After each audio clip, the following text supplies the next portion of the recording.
આપણે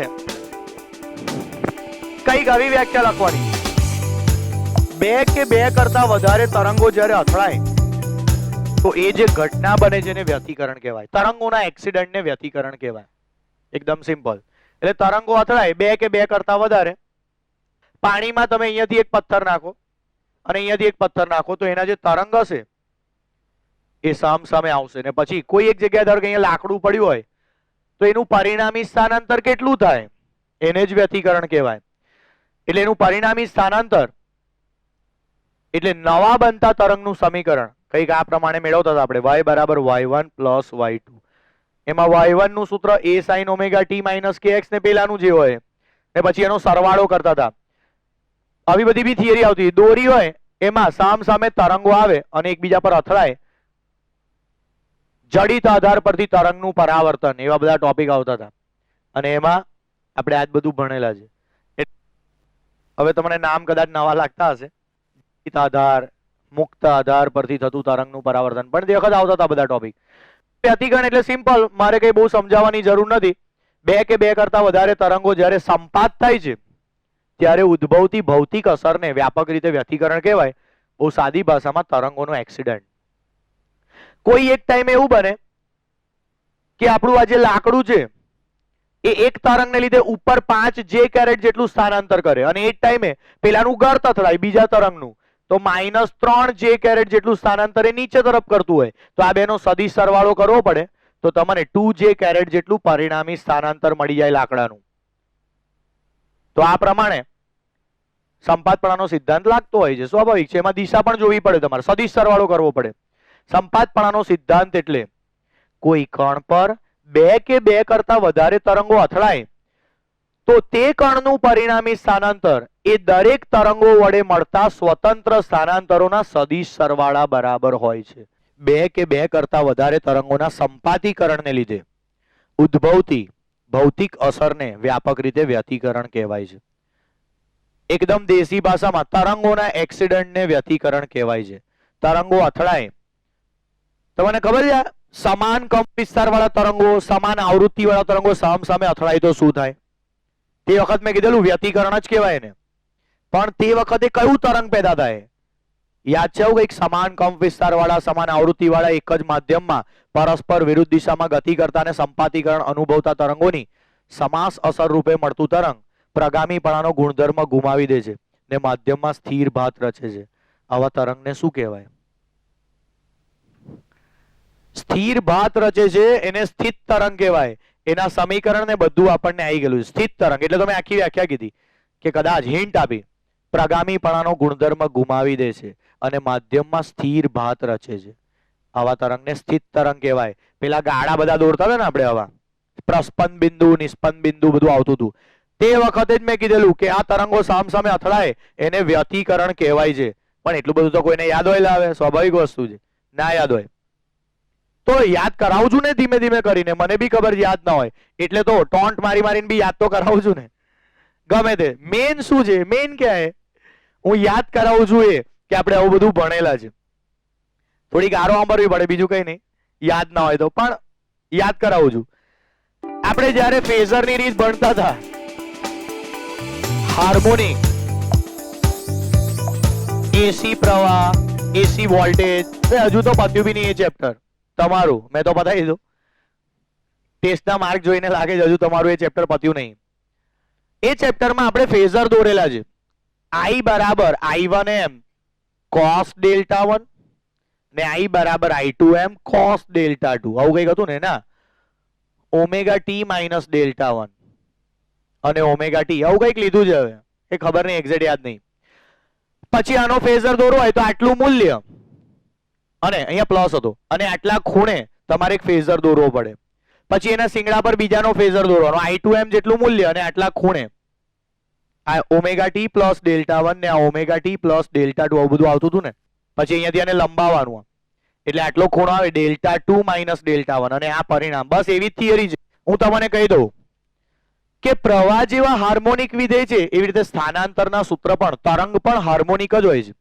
તો તરંગનું સમીકરણ આપણે આવી રીતે લઈશું, સદિશ E1 y બરાબર a એટલે E1 capital E1 sin omega T minus કે એક્સ હતું એવું અહીંયા omega 1t minus k1 r1 plus phi1 આ સમીકરણ લેવાનું છે. જો કે ગભરાઈ ના જતા આને જોઈને, અને આપણે છેલ્લા તો ડેલ્ટા 1 જ કહેવાના છે, ડેલ્ટા 1. પણ એ જે કળા છે એ લોકોએ સમીકરણ એમની જાતે જ લખેલું છે, એમને જે મનમાં આવ્યું એ લખેલું છે.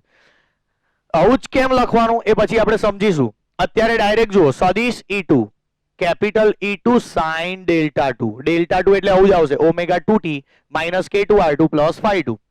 આ બંનેનું પરિણામ, આ બંને તરંગો જ્યારે અથડાય, આ બેઉ તરંગ સમીકરણ છે, એ બંને જ્યારે અથડાય ત્યારે પરિણામી તરંગ કેવું મળે એ ફેઝરની રીતે શોધી શકાય. ફેઝરની રીતની મેં 3 ઉપયોગિતા કીધેલી. પ્રકાશના તરંગો અથડાય, હાર્મોનિક સાઇન અને કોસાઇન વિધેયોનું પરિણામ જોઈતું હોય એટલે એસી પ્રવાહ એસી વોલ્ટેજ માટે, ને ત્રીજું કીધેલું સરળ આવર્ત દોલનો. એક જ અક્ષ પર થતી સરળ આવર્ત ગતિ હોય ત્યારે એમના સરવાળા બાદબાકી માટે પણ ફેઝરની રીત ઉપયોગી છે. તો અહીંયા આપણે પેલા ટોપિક પર પહોંચી ગયા છે. પ્રકાશના વ્યતિકરણ વખતે પણ, એટલે કે પ્રકાશના કિરણો જ્યારે એકબીજા પર, તરંગો એકબીજા પર અથડાય ત્યારે પણ ફેઝરની રીતની મદદથી આપણે ગણતરી કરી શકીએ.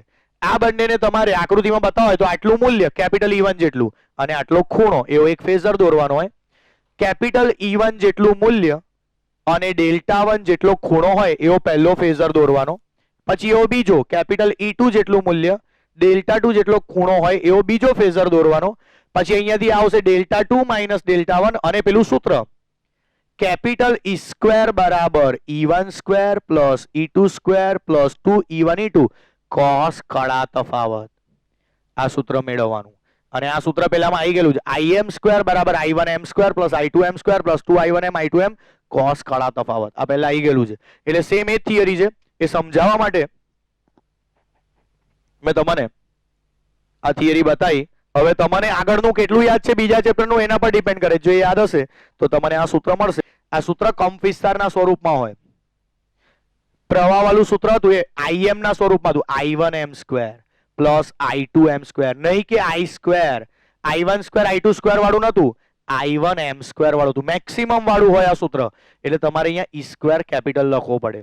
કેપિટલ E સ્ક્વેર બરાબર E1 સ્ક્વેર E2 સ્ક્વેર. તો આ થિયરીને હું સરખાવું છું આપણી જૂની ફેઝર વાળી થિયરી સાથે.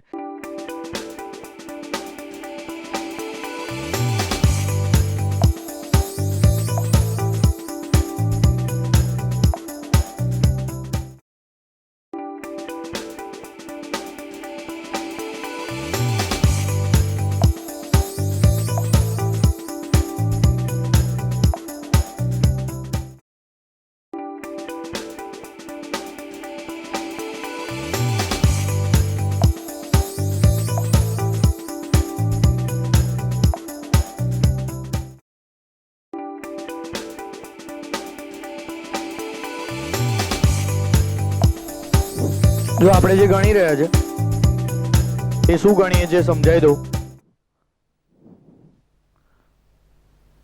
ઉદ્ગમ S1 માંથી તરંગ નીકળતું હશે, પણ આપણે એને તરંગની રીતે નહીં દોરીએ. આ હું દોરું છું, ચોપડીમાં નહીં દોર્યું હોય. આપણે એને તરંગ અગ્રની રીતે દોરીશું. તો એના બધી સાઈડ જે કિરણો જતા હોય બિંદુવત ઉદ્ગમમાંથી, એને લીધે આવા ગોળાકાર તરંગો ઉત્પન્ન થાય. એ બધા શૃંગ આવે. એ રીતે આ બીજું એક તરંગ અગ્ર હશે, અહીંયા બીજા બધા શૃંગ આવશે, બેની વચ્ચે ગર્ત આવશે. તરંગ અગ્ર પર આખું ચેપ્ટર છે, એટલે આપણે તરંગ અગ્રની મદદથી પણ સમજીએ ને, ચોપડીમાં એવું આપ્યું નથી. તો આ એક કિરણ બતાવ્યું છે, એ માર્ગ પર પહેલું તરંગ જશે અને અહીંયા એક બીજો સોર્સ હશે ઉદ્ગમ S2, એમાંથી નીકળતું આ બીજું તરંગ હશે. અને એ બંને તરંગો ત્યાં P બિંદુ પાસે અથડાય તો P બિંદુનું શું થાય? પાણીમાં લાકડું હોય અને બે સાઈડથી તરંગો આવે ને ત્યાં ભટકાય તો લાકડાનું શું થાય? એના પણ દોલનો થાય. અને એનું જે પરિણામી સ્થાનાંતર હોય એ સંપાતપણાના સિદ્ધાંત મુજબ મળે. તો એવું S1 માંથી ને S2 માંથી જે તરંગો આવે છે એનું અહીંયા સંપાતીકરણ થાય છે અને P બિંદુ પાસે પરિણામે શું થશે એ આપણે ગણવાનું છે. તો બે તરંગોના બે સમીકરણો આપણને આવડવા જોઈએ. એક સમીકરણ આ છે, y બરાબર a sin omega t minus kx મુજબ લખેલું છે. એ ટાઈપનું જ છે, એ નથી પણ એ પ્રકારનું છે. હવે એ લોકો ધન એક્સ દિશા નથી લીધી, આ બેઉમાંથી એક તરંગ ધન એક્સ દિશામાં જતા નહીં લાગતો હોય તો મને આ અંતર r1 છે અને આ અંતર r2 છે,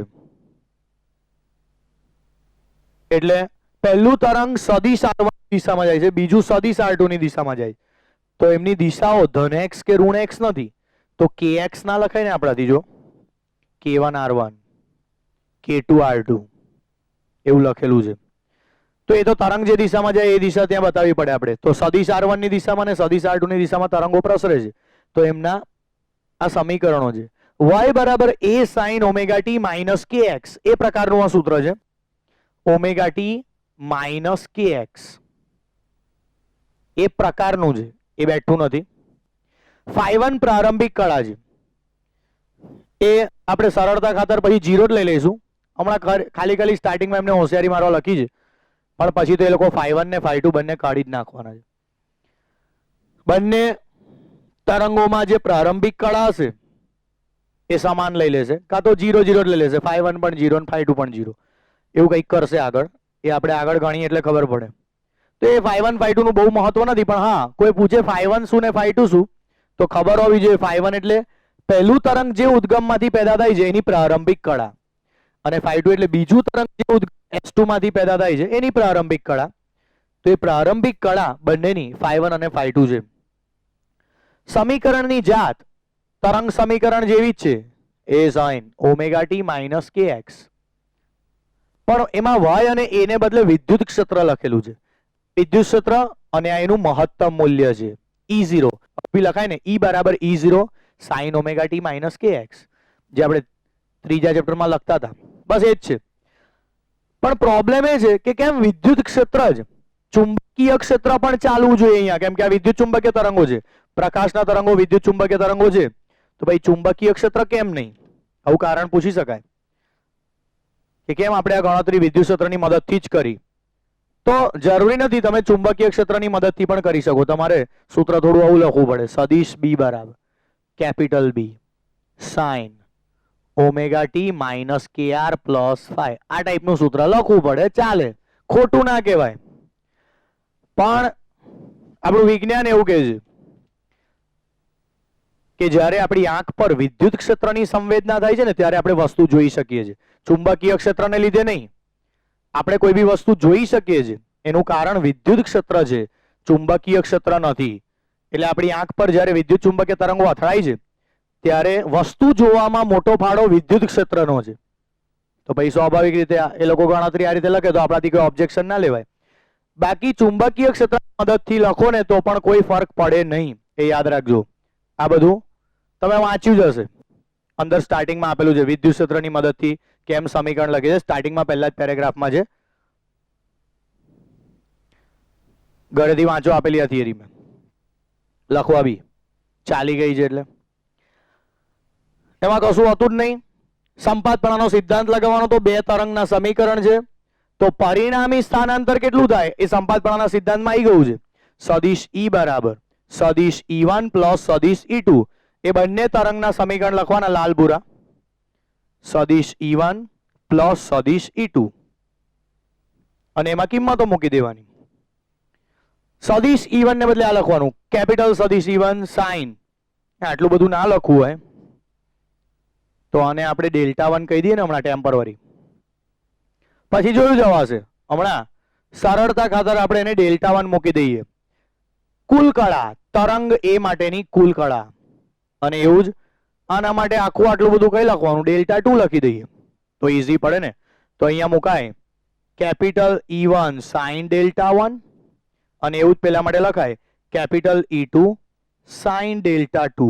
આ બંને જ્યારે અથડાશે ને ત્યારે પરિણામી તરંગ વિશે ગણવાનું કામ બહુ મુશ્કેલ હશે, કેમ કે એક તો બેવ હાર્મોનિક વિધેયો છે, સાઇન, બંનેમાં કળા અલગ અલગ છે, Δ1 Δ2, એટલે કળા તફાવત હશે પાછું બંનેમાં.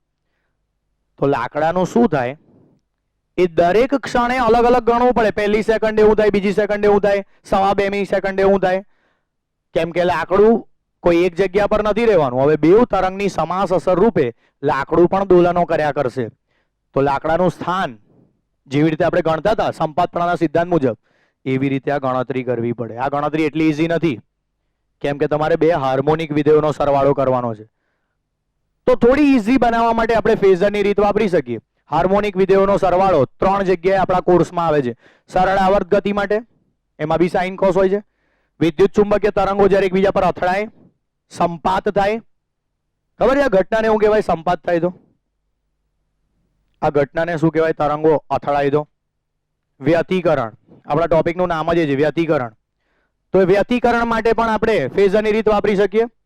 અને ત્રીજી ઉપયોગિતા એ તો આપણે જોઈ ગયા, એસી વોલ્ટેજ ને એસી પ્રવાહ જેવા વિધેયો પણ હાર્મોનિક હોય એમના સરવાળા માટે પણ ફેઝરની રીત અત્યંત ઉપયોગી છે. ઇમ્પિડન્સનું સૂત્ર મેળવવા માટે આપણે ફેઝરની રીત વાપરેલી. ફેઝરની રીતની મદદથી મોડ ઝેડ આપણે શોધેલો √r² + xl - xc whole square. તો ફેઝરની રીત બહુ ઉપયોગી છે. હવે આજે આપણને જરૂર પડી આ સરવાળા કરવા માટે. તો સૌથી પહેલા આ સ્મોલ e1 નો ફેઝર કઈ રીતે દોરાય? તો એના નિયમો છે. જેનું મૂલ્ય પેલા બીજા ચેપ્ટરમાં લખતા હતા I1m જેટલું હોય એટલે અહીંયા કેપિટલ E1 જેટલું હોય એવો એક રેખાખંડ દોરવાનો.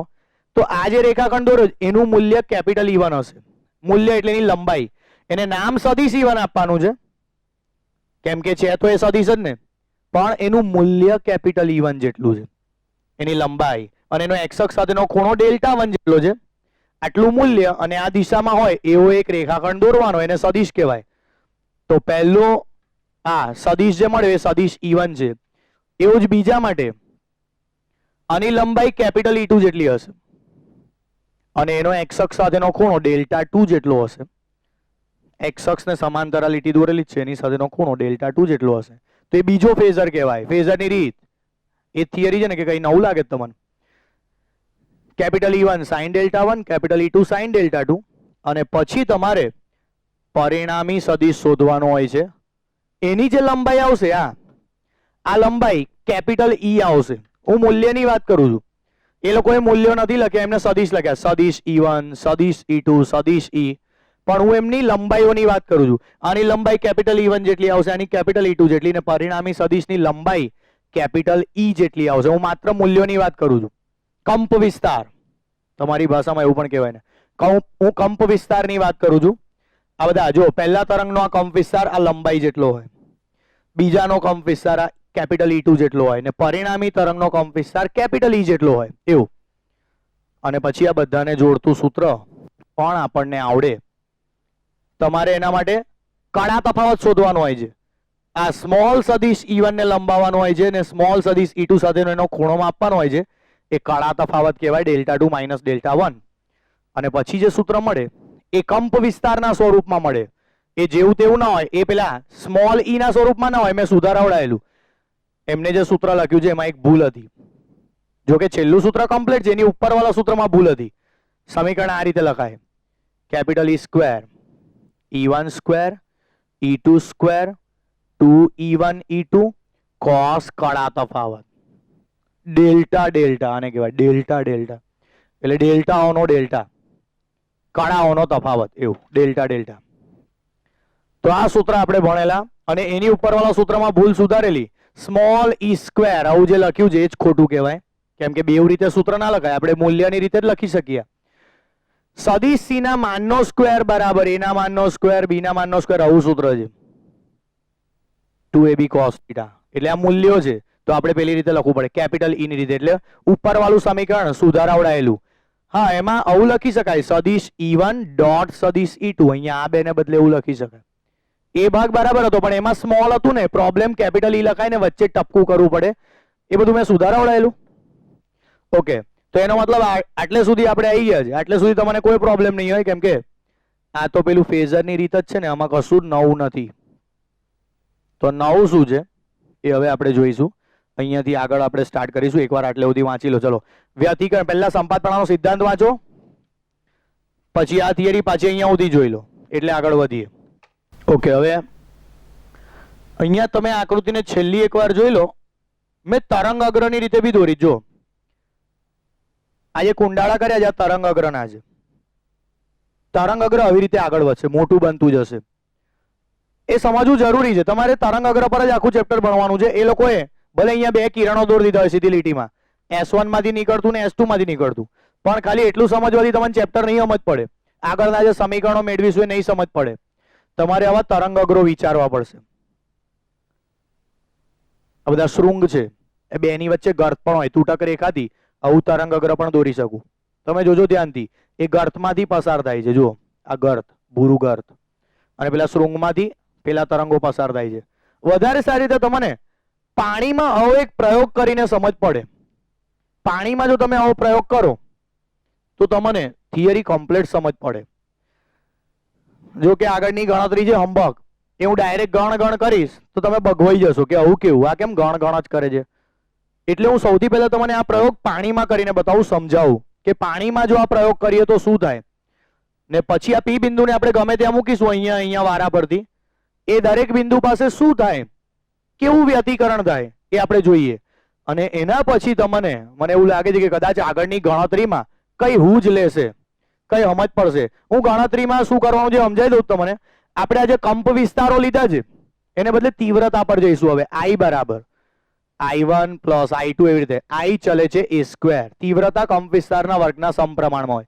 આપણે a ને બદલે e સ્ક્વેર લખીશું, એટલે સીધું જ e સ્ક્વેર ને બદલે હું I મૂકી દઈશ. I ચલે છે e સ્ક્વેર. બે બાજુથી સમપ્રમાણતાના અચળાંક કોમન કાઢીને ઉડાવી બી દઈશ. અને હું તીવ્રતાના સ્વરૂપમાં આખું સમીકરણ લખીશ ને પછી હું તમને સમજાવીશ કે આપણા ક્લાસમાં 2-4 ટ્યુબલાઇટ ચાલે છે તો પરિણામી તીવ્રતા કેટલી હોય, એ કયા સમીકરણને ફોલો કરે. પરિણામી તીવ્રતા એ બંને ટ્યુબલાઇટની તીવ્રતાના ખાલી જગ્યા ગણી હોય, કેટલા ગણી હોય એ બધું આપણે સમજીશું. એટલે ક્લાસરૂમમાં કેટલા ઉદ્ગમ છે પ્રકાશના, જેવી રીતે આમાં 2 ઉદ્ગમ લીધા છે S1 S2, તો પી બિંદુ પાસે એની કેવી અસર થાય એ આપણે ભણવાના ને. બસ સેમ એ જ વસ્તુ. તમારી આંખ પી બિંદુ છે તો 2 ટ્યુબલાઇટમાંથી આવતો પ્રકાશ જ્યારે તમારી આંખ પર અથડાય, અહીંયા તમારી આંખ છે, તો એની ઇફેક્ટ કેવી હોય. તમને કેમ 2 ટ્યુબલાઇટ ચાલુ કરે તો વધારે અજવાળું લાગે છે એ આપણે ભણીશું ડિટેલમાં ધીમે રહીને. અને ખાલી એટલું જ નહીં, તમને વધારે ઇન્ટરેસ્ટિંગ લાગે એવો એક ટોપિક બી આમાં આવશે. સુસંબદ્ધ ઉદ્ગમો હોય તો શું થાય ને અસુસંબદ્ધ ઉદ્ગમો હોય તો શું થાય. આ ટ્યુબલાઇટો અસુસંબદ્ધ ઉદ્ગમ છે. સુસંબદ્ધ ઉદ્ગમ હોય તો તમને ડિઝાઇન જોવા મળે, અને એ ડિઝાઇન વિશેની આપણે થોડી વાર રહીને વાત કરીએ. સૌથી પહેલા પ્રયોગ પાણીમાં કરીએ. એક મોટી આકૃતિ મારે દોરવી પડશે. એ આકૃતિ દોર્યા પછી તમને એક્ઝેક્ટ આપણે શું ભણી રહ્યા છે ખ્યાલ આવશે. આનું જે પરિણામ મળવાનું છે ને એ હું તમને પહેલા સમજાવીશ. જે રિઝલ્ટ મળવાનું છે એ પહેલા સમજી લો તો ગણતરીમાં ઇન્ટરેસ્ટ જાગે. કેમ કે આપણે આટલી બધી ગણતરી હું કરવા કરી છે એ તો ખબર પડવી જોઈએ ને. બધી બહુ ગણતરી છે, 10-12 પાન ભરીને. પાણીની એક ટાંકી છે, આ વ્હાઇટ બોર્ડ નથી, પાણીની એક ટાંકી જેવું ધારી લો. અને એ ટાંકીને આપણે ઉપરથી જોઈ રહ્યા છે.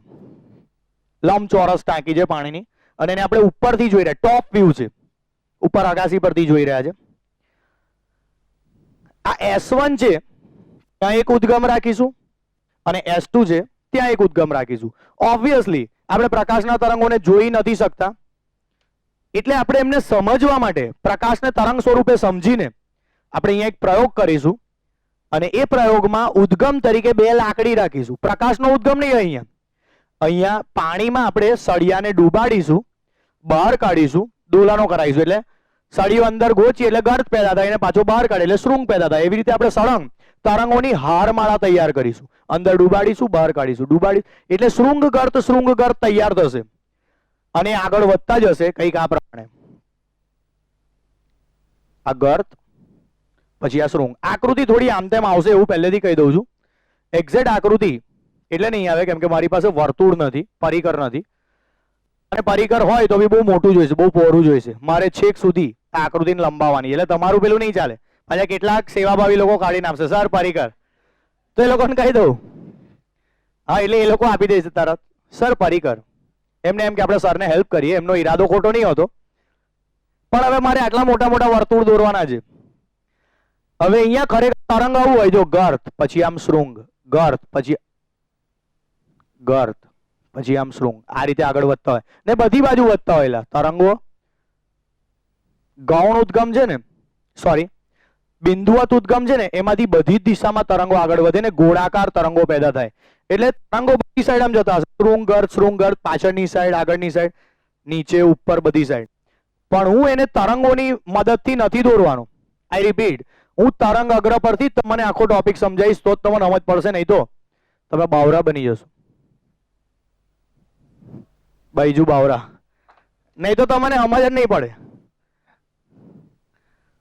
તો ગર્ત, શૃંગ, પાછો આ ખાડો, પાછો ટેકરો, ખાડો, અખાડો, એવું જ કહેવાયેલા. ગુજરાતી તમને આવડતું નહીં.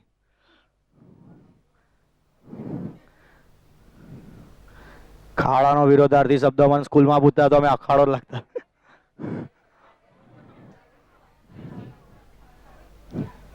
મને બી ખબર છે હવે આ બરાબર આવે છે કે નહીં ખબર નહીં. આગળ જતા આકૃતિ વધારે ને વધારે કન્ફ્યુઝન વાળી થશે, કેમ કે તમારે દર વખતે S1 ને કેન્દ્ર ગણીને મોટા મોટા ચાપ મારવા, ચાપ મોટો ને મોટો થતો જશે.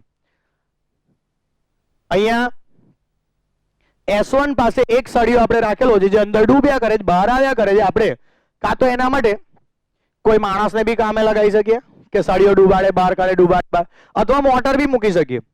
મોટર સાથે એવી એક એરેન્જમેન્ટ હોય છે, હમણાં આપણે સમજીએ. પાછા બે સળિયા, હજુ આપણે પહેલા ને ભૂરું તરંગ બતાવીએ અને લાલ બતાવીશું. એવું જ કરેલું પહેલા બી. તો આ બધા જે તરંગો ઉત્પન્ન થયા છે એ તરંગો ઉત્પન્ન થવાનું કારણ પેલો સળિયો આપણે પાણીમાં ઘોચીએ છીએ અને પાછો બહાર કાઢીએ એ છે. એવું જ બીજી એક જગ્યાએ પણ ચાલે છે, એ જ પાણીમાં, એ જ ટાંકીમાં. અહીંયા આ બીજું ઉદ્ગમ છે. પ્રકાશનો સ્વભાવ સમજવા માટે આપણે આ પ્રકાશનો સ્વભાવ નહીં સમજવા, પ્રકાશનો સ્વભાવ સમજવા માટે તમારે આ પ્રયોગ કરવો જોઈએ. પ્રકાશને કેમ તરંગ સ્વરૂપે પણ સ્વીકારવામાં આવે છે એ તમને આનાથી જ ખબર પડશે, આ પ્રયોગ પરથી જ. તો અહીંયા પણ એ જ પ્રક્રિયા ચાલુ છે. સળિયો ડૂબાવો, પછી પાછો બહાર કાઢો, પાછો ડૂબાવો, પાછો કાઢો, એવું.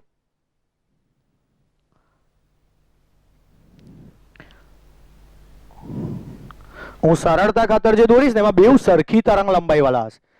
આ શૃંગ વચ્ચેનું અંતર ને આ બે શૃંગ વચ્ચેનું, બે ભૂરા શૃંગ વચ્ચેનું અંતર ને બે લાલ શૃંગ વચ્ચેનું અંતર સરખું હશે. હું સરળતા ખાતર એવું દોરીશ જેથી તમને ટોપિકમાં થોડી હૂજ લે, આપણે હું ભણી રહ્યા છે ખબર પડે.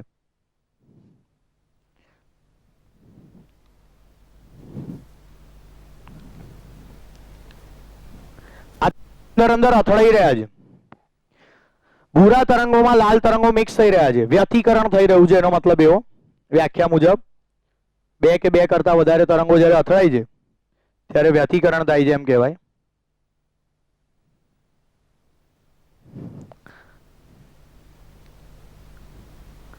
કલર બદલાયો છે ધીમે રહીને.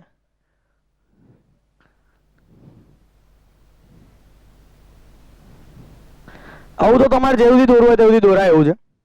એ તો જેવો તમારી પાસે સમય, પરીક્ષામાં નહીં દોરવાનું, નહીં લા, આ માત્ર જાણકારી માટે છે.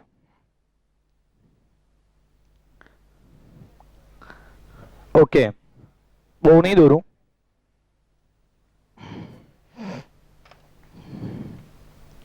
તો આમાં થઈ રહ્યું છે વ્યતિકરણ. આજે તો પિયુષ બી વિચારે છે આ કેવું થયું.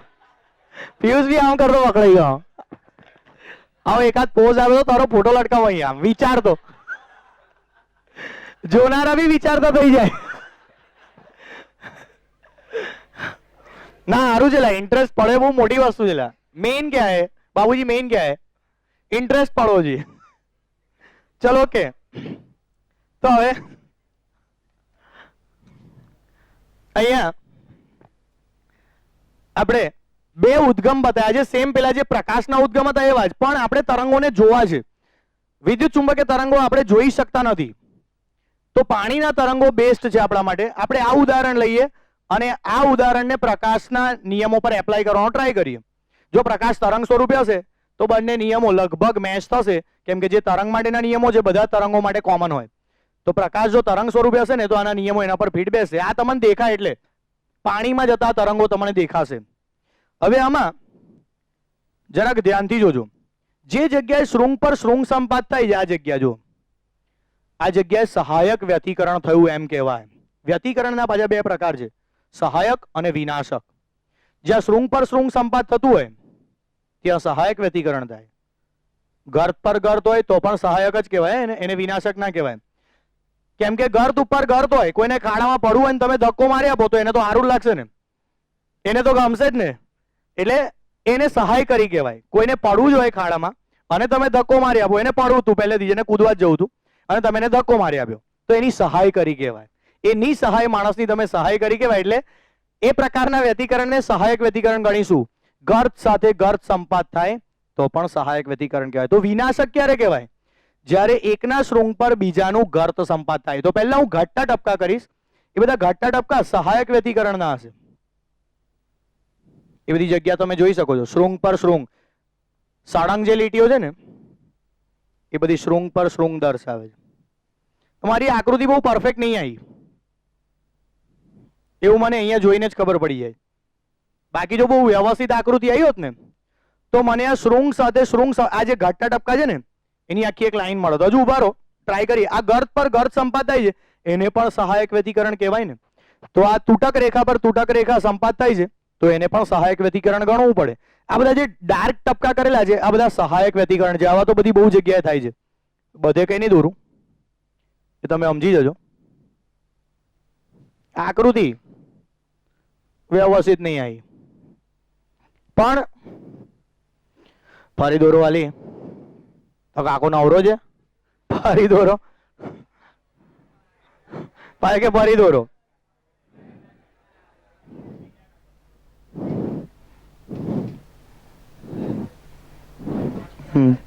માં તો શોધવું પડે છે કઈ થાય છે વ્યતિકરણ એ રહ્યું. બાકી એવી મસ્ત આકૃતિ આવે કે શોધવું ના પડે, આમ ઉડીને આંખે વળગે એવું. આમ રીસર ખબર પડી જાય કે અહીંયા સહાયક વ્યતિકરણ થાય છે. હવે આપણે પોલા ટપકા કરીશું, ત્યાં વિનાશક વ્યતિકરણ. શૃંગ સાથે ગર્ત, શૃંગ સાથે ગર્ત, શૃંગ સાથે ગર્ત, લાલ શૃંગ અને ભૂરા ગર્ત. જો ગર્ત સાથે ગર્ત નહીં, શૃંગ સાથે ગર્ત આવી રહ્યું. શૃંગ સાથે અનુગર્ત, આ ભૂરા શૃંગ સાથે લાલ ગર્ત આવી રહ્યું. ઓકે, આ બધા લીલા ટપકા છે એ વિનાશક વ્યતિકરણ છે. સહાયક વ્યતિકરણ માટેની શરત કઈ ને વિનાશક વ્યતિકરણ માટેની શરત કઈ એ સૌથી પહેલા આપણે અહીંયા આકૃતિ પરથી સમજીશું, પછી સૂત્રમ સૂત્રથી સાબિત કરીશું. પણ તમને છેલ્લા તો આ જ ઈઝી લાગશે કેમ કે આકૃતિ પરથી જોયેલું હશે એટલે તમને તરત ખ્યાલ આવશે સહાયક વ્યતિકરણની શરત. સહાયક વ્યતિકરણ એટલે પેલા ડાર્ક ટપકા, પોલા ટપકા નહીં. અને એ ટપકા પાસે સહાયક વ્યતિકરણની શરત હું તમને સમજાવું છું. પહેલા ધારી લો કે તરંગ લંબાઈ બેવ તરંગની સરખી છે. પહેલા ધારી લો કે બંને સળિયા એક સાથે જ પાણીમાં ડૂબતા હતા, એક સાથે જ બહાર આવતા હતા. બે ઉદ્ગમ છે. શું પોસિબલ છે? એક આડો સળિયો લેવાનો, એના પર બે ઊભા સળિયા લગાવી દેવાના આમ, અને પછી એક સાથે પેલા એક જ આડા સળિયાને જેમ અંદર નાખો એટલે બે સળિયા અંદર જશે, બે એક સાથે બહાર આવશે. એ પોસિબલ છે. એના માટે બે મજૂર રાખવાની બી જરૂર નહીં, એક જ માણસથી કામ ચાલી જાય એવું છે. કેમ કે એક જ સળિયો આડો રાખો, એના પર બે સળિયા ઊભા લટકાવી દો અને ભાઈ પેલા આડા સળિયાને તમે ઉપર નીચે કરો એટલે પેલા બંને સળિયા અંદર ડૂબશે ને બહાર આવશે. આવા ઉદ્ગમોને સુસંબદ્ધ ઉદ્ગમો કહેવાય છે. સુસંબદ્ધ ઉદ્ગમો જે એક સાથે પાણીમાં ડૂબે છે ને બહાર આવે છે. પણ આ બધું તમારે પ્રકાશ માટે ભણવાનું છે. આ હું ખાલી પાણીના ઉદાહરણથી સમજાવું છું. પ્રકાશના કેસમાં સુસંબદ્ધ ઉદ્ગમો તમારે ભણવાના છે, તમારે શીખવાના છે. ઓકે, એની પછી વાત કરીએ. પહેલા તો શરત તમને સમજાવું. જો અહીંયા ત્યાં સહાયક વ્યતિકરણ થાય છે તો એની શરત જોઈએ. પહેલા S1 થી આટલું જે અંતર છે આને લેમડા કહેવાય. લેમડા એટલે તરંગ લંબાઈ. બે ક્રમિક શૃંગ વચ્ચેના અંતરને લેમડા જ કહેવાય ને. અહીં રાજો બે ક્રમિક શૃંગ, તો લેમડા લેમડા લેમડા એવું તમે માપતા જશો તો આ 5 લેમડા થાય છે.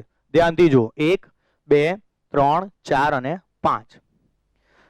તો તમે અહીંયાથી માપશો S1P, P બિંદુ અહીંયા છે તો S1P અંતર એટલે જે R1 આપણે લેતા હતા એ 5 લેમડા છે. આ 5 લેમડા છે. 5 આખા તરંગો મને અહીંયા દેખાય છે. શૃંગ, પાછું શૃંગ, પાછું શૃંગ, એ પ્રમાણે એવું તમે અહીંયાથી બી માપી શકો છો. હવે લાલ લાલ તરંગો જોવાના. 1 લેમડા, 2 લેમડા, 3 4 5. ફરી વાર 5 આવ્યા. જો મેં એક્ઝેક્ટ આકૃતિ દોરી હોત ને તો આવું ના આવત, પેલું ઉપર નીચે ના આવત. આમાં છે થોડીક લાલ તરંગો વચ્ચેની ગેપ વધારે આવી ગઈ છે. એ બધું તમે જવા દો, તમે ટેન્શન ના લેશો. તમે જો બહુ પરફેક્ટ દોરો સરખું માપ લઈને તો આ પી બિંદુ છે ને આ બેના લંબ દ્વિભાજક પર આવે, કેમ કે આ બિંદુ સાઈડ થી અંતરો સરખા છે. આ પણ 5 લેમ્બડા આવ્યું અને R2 પણ 5 લેમ્બડા આવ્યું. આ બંને અંતરો સરખા આવ્યા. ગમે તે હવે જેવી દોરે એવી. આમ બી આ આકૃતિ આપણા કોર્સમાં છે જ નહીં એટલે તમે એનું ટેન્શન ના લેશો.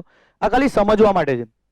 જો તમે બંને અંતરોનો પદ તફાવત લેશો તો આવશે 0. પણ દરેક વખતે સહાયક વ્યતિકરણ વખતે 0 જવાબ નહીં આવે. ધારો કે તમે આ બિંદુની વાત કરો, આ પણ સહાયક વ્યતિકરણ વાળું ટપકું છે, તો એના માટે R1 કેટલો થાય? અહીંયાથી અંતર માપીએ 1, 2 અને 3 લેમ્બડા. અહીંયાથી S1 થી અને અહીંયાથી માપીએ તો 1 અને 2 લેમ્બડા. તો R1 3 લેમ્બડા અને R2 2 લેમ્બડા. તો પદ તફાવત કેટલો આવશે? 1 લેમ્બડા. પદ તફાવત એટલે અંતરોનો તફાવત બાદબાકી, મોટું માઇનસ નાનું અંતર જે હોય. 1 માંથી 2 બાદ કરો કે 2 માંથી 1 ડઝન્ટ મેટર, પણ તફાવત લેવાનો છે મોટામાંથી નાનો બાદ કરીને. એ હવે 0 ના આવ્યો, હવે લેમ્બડા આવ્યો. હજુ કોઈ ઉદાહરણ લઈએ, દાખલા તરીકે આની વાત કરીએ. આ પણ સહાયક વ્યતિકરણ વાળું બિંદુ છે, તો ફરી બાદબાકી કરીએ. S1 થી એનું અંતર કેટલું થશે? 1, 2, 3 ને 4. આ 4 લેમ્બડા. અને S2 થી 1 અને 2 2 લેમ્બડા. 4 લેમ્બડા અને 2 લેમ્બડા. તફાવત કેટલો આવશે? 2 લેમ્બડા. આવા તફાવત તમે બધા બહુ બિંદુઓ માટે લઈ શકો છો. ધારો કે આ પણ ચાલે એવું છે. જો ગર્ત સાથે ગર્ત એટલે સહાયક વ્યતિકરણ જ કહેવાય. ચલો આના માટે ટ્રાય કરીએ આપણે. કેવું હશે? આના માટે તફાવત જોઈએ. ગર્ત સાથે ગર્ત છે 1, 2, 3, 4 અને આ ગર્ત આવ્યું એટલે 4.5 લેમ્બડા કહેવાય. આખું લેમ્બડા ના કહેવાય. જો અહીંયા બ્લુ થી બ્લુ સુધી હું આખું માપું, આ શૃંગ થી શૃંગ સુધી, તો આખો લેમ્બડા કહેવાય. આ તો અડધો જ કહેવાય ને. એટલે આ જવાબ જે આવ્યો 1, 2, 3, 4 અને 4.5 લેમ્બડા. 4.5 લેમ્બડા R1 આવ્યો. તો R2 કેટલો આવશે? 1, 2 અને અઢી લેમ્બડા. 2.5 લેમ્બડા. આનો તફાવત કેટલો થાય? તમે એક વસ્તુ માર્ક કરતા જજો, આ તફાવત હંમેશા પૂર્ણાંકમાં જ આવે છે.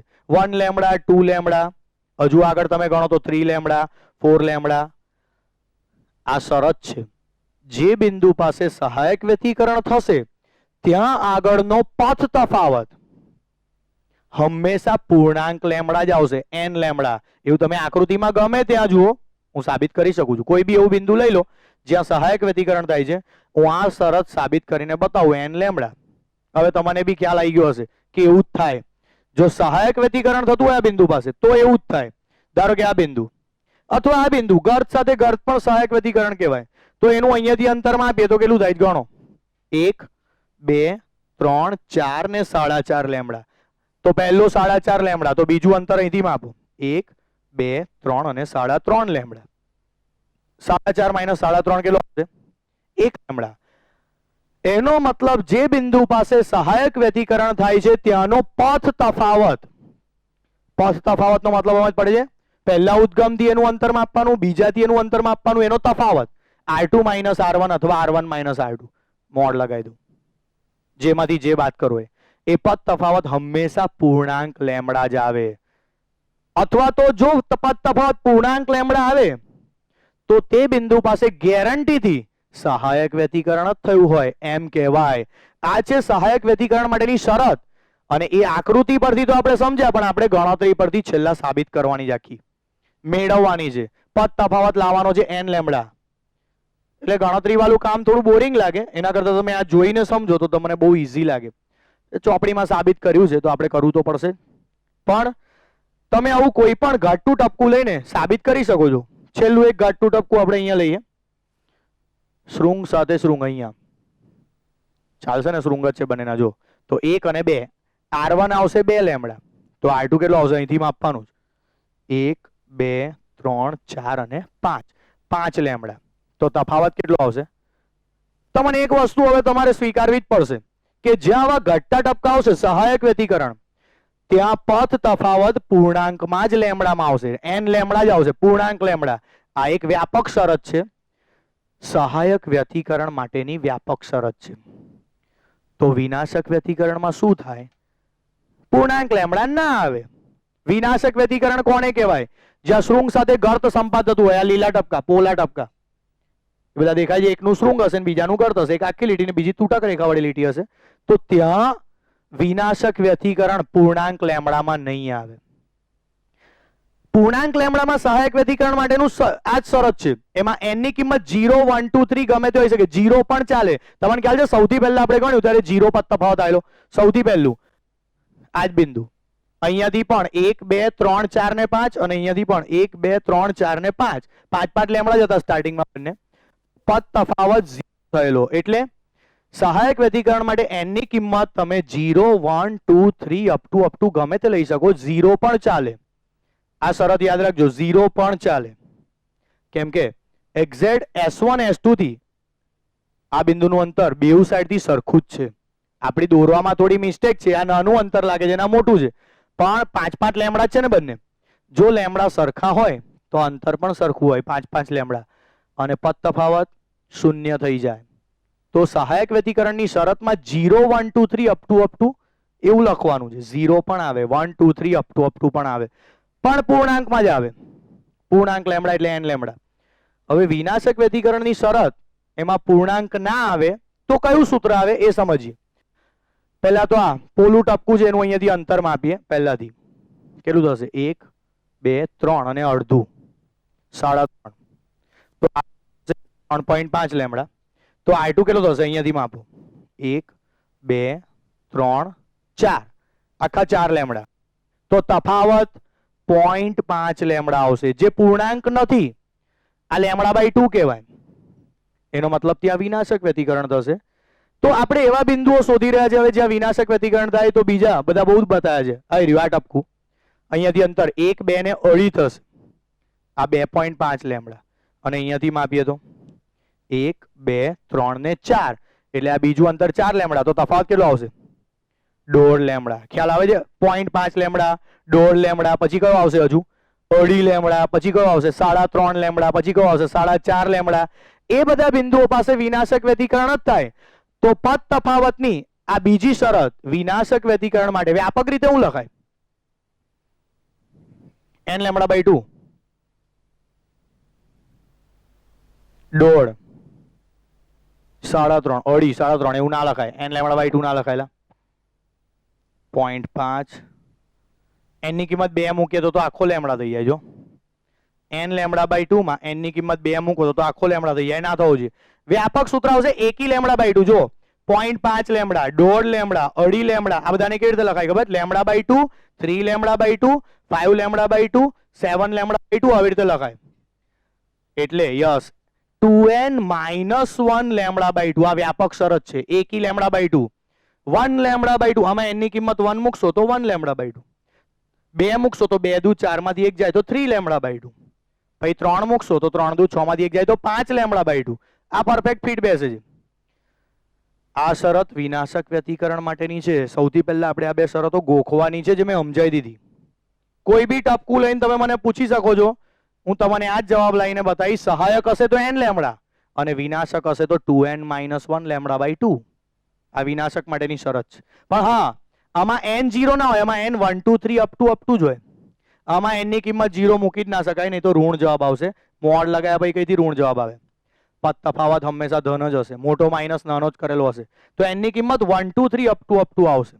હવે હું આ બંને શરતો ગુજરાતીમાં બોલીશ, તમારી માતૃભાષામાં. જોઈએ છે તમને યાદ રહેશે કે નહીં. સાંભળજો. જો કોઈ બિંદુ પાસે સંપાત થતા, ચોપડીમાં ના શોધતા, ચોપડીમાં નહીં મળે, અહીંયા ધ્યાન આપજો. આ ટોપિક તમારા માટે આખો નવો ઉઠાયેલો છે, ટેક્સ્ટ બુક નો છે જ નહીં. જો કોઈ બિંદુ પાસે સંપાત થતા બે તરંગો વચ્ચેનો પથ તફાવત n લેમડા હોય, જ્યાં n બરાબર 0 1 2 3 અપ ટુ, તો તેવા બિંદુઓ પાસે ગેરંટીથી સહાયક વ્યતિકરણ જ થાય. ગેરંટીથી એવું ના લખતા, એવું ના બોલતા, પણ એટલે તેવા બિંદુ પાસે આમ ફૂલ્લી ચેલેન્જ એવું છાતી ઠોકીને સહાયક વ્યતિકરણ જ થાય. હવે ફરી એકવાર સાંભળજો. જો કોઈ બિંદુ પાસે સંપાત થતા બે તરંગો વચ્ચેનો પથ તફાવત n લેમડા હોય, જ્યાં n બરાબર 0 પણ ચાલે, સહાયકમાં તો 0 બી ચાલે. સૌથી પહેલા આપણે એ જ ભણ્યા હતા. 5 લેમડા કેન્સલ થઈ ગયેલા બંને બાજુથી.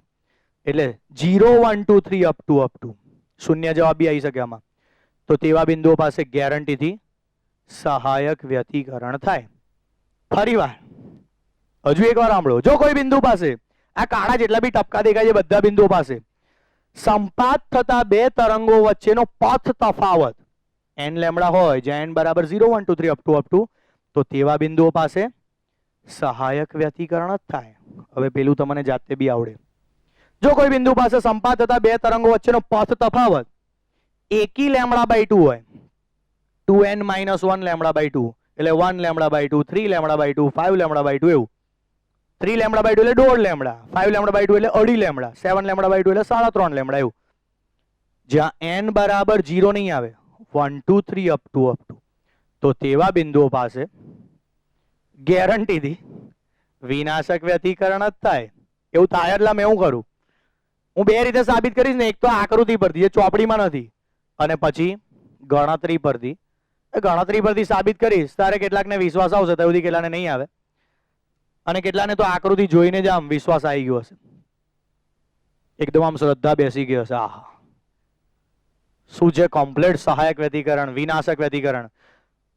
તો સાંભળજો છેલ્લી વાર, વિનાશક વ્યતિકરણ માટેની શરત તમને આવું કહેશે, એક માર્કમાં પૂછાતું નહીં, એક માર્કમાં પણ બે પ્રશ્નો ભેગા કરીને પૂછશે, બીજું તો જો કોઈ એટલે વિનાશક વ્યતિકરણ માટેની શરત પથ તફાવતના સ્વરૂપમાં જણાવો. તમારે આ લખવાની, વિનાશક વ્યતિકરણ માટેની શરત પથ તફાવતના સ્વરૂપમાં.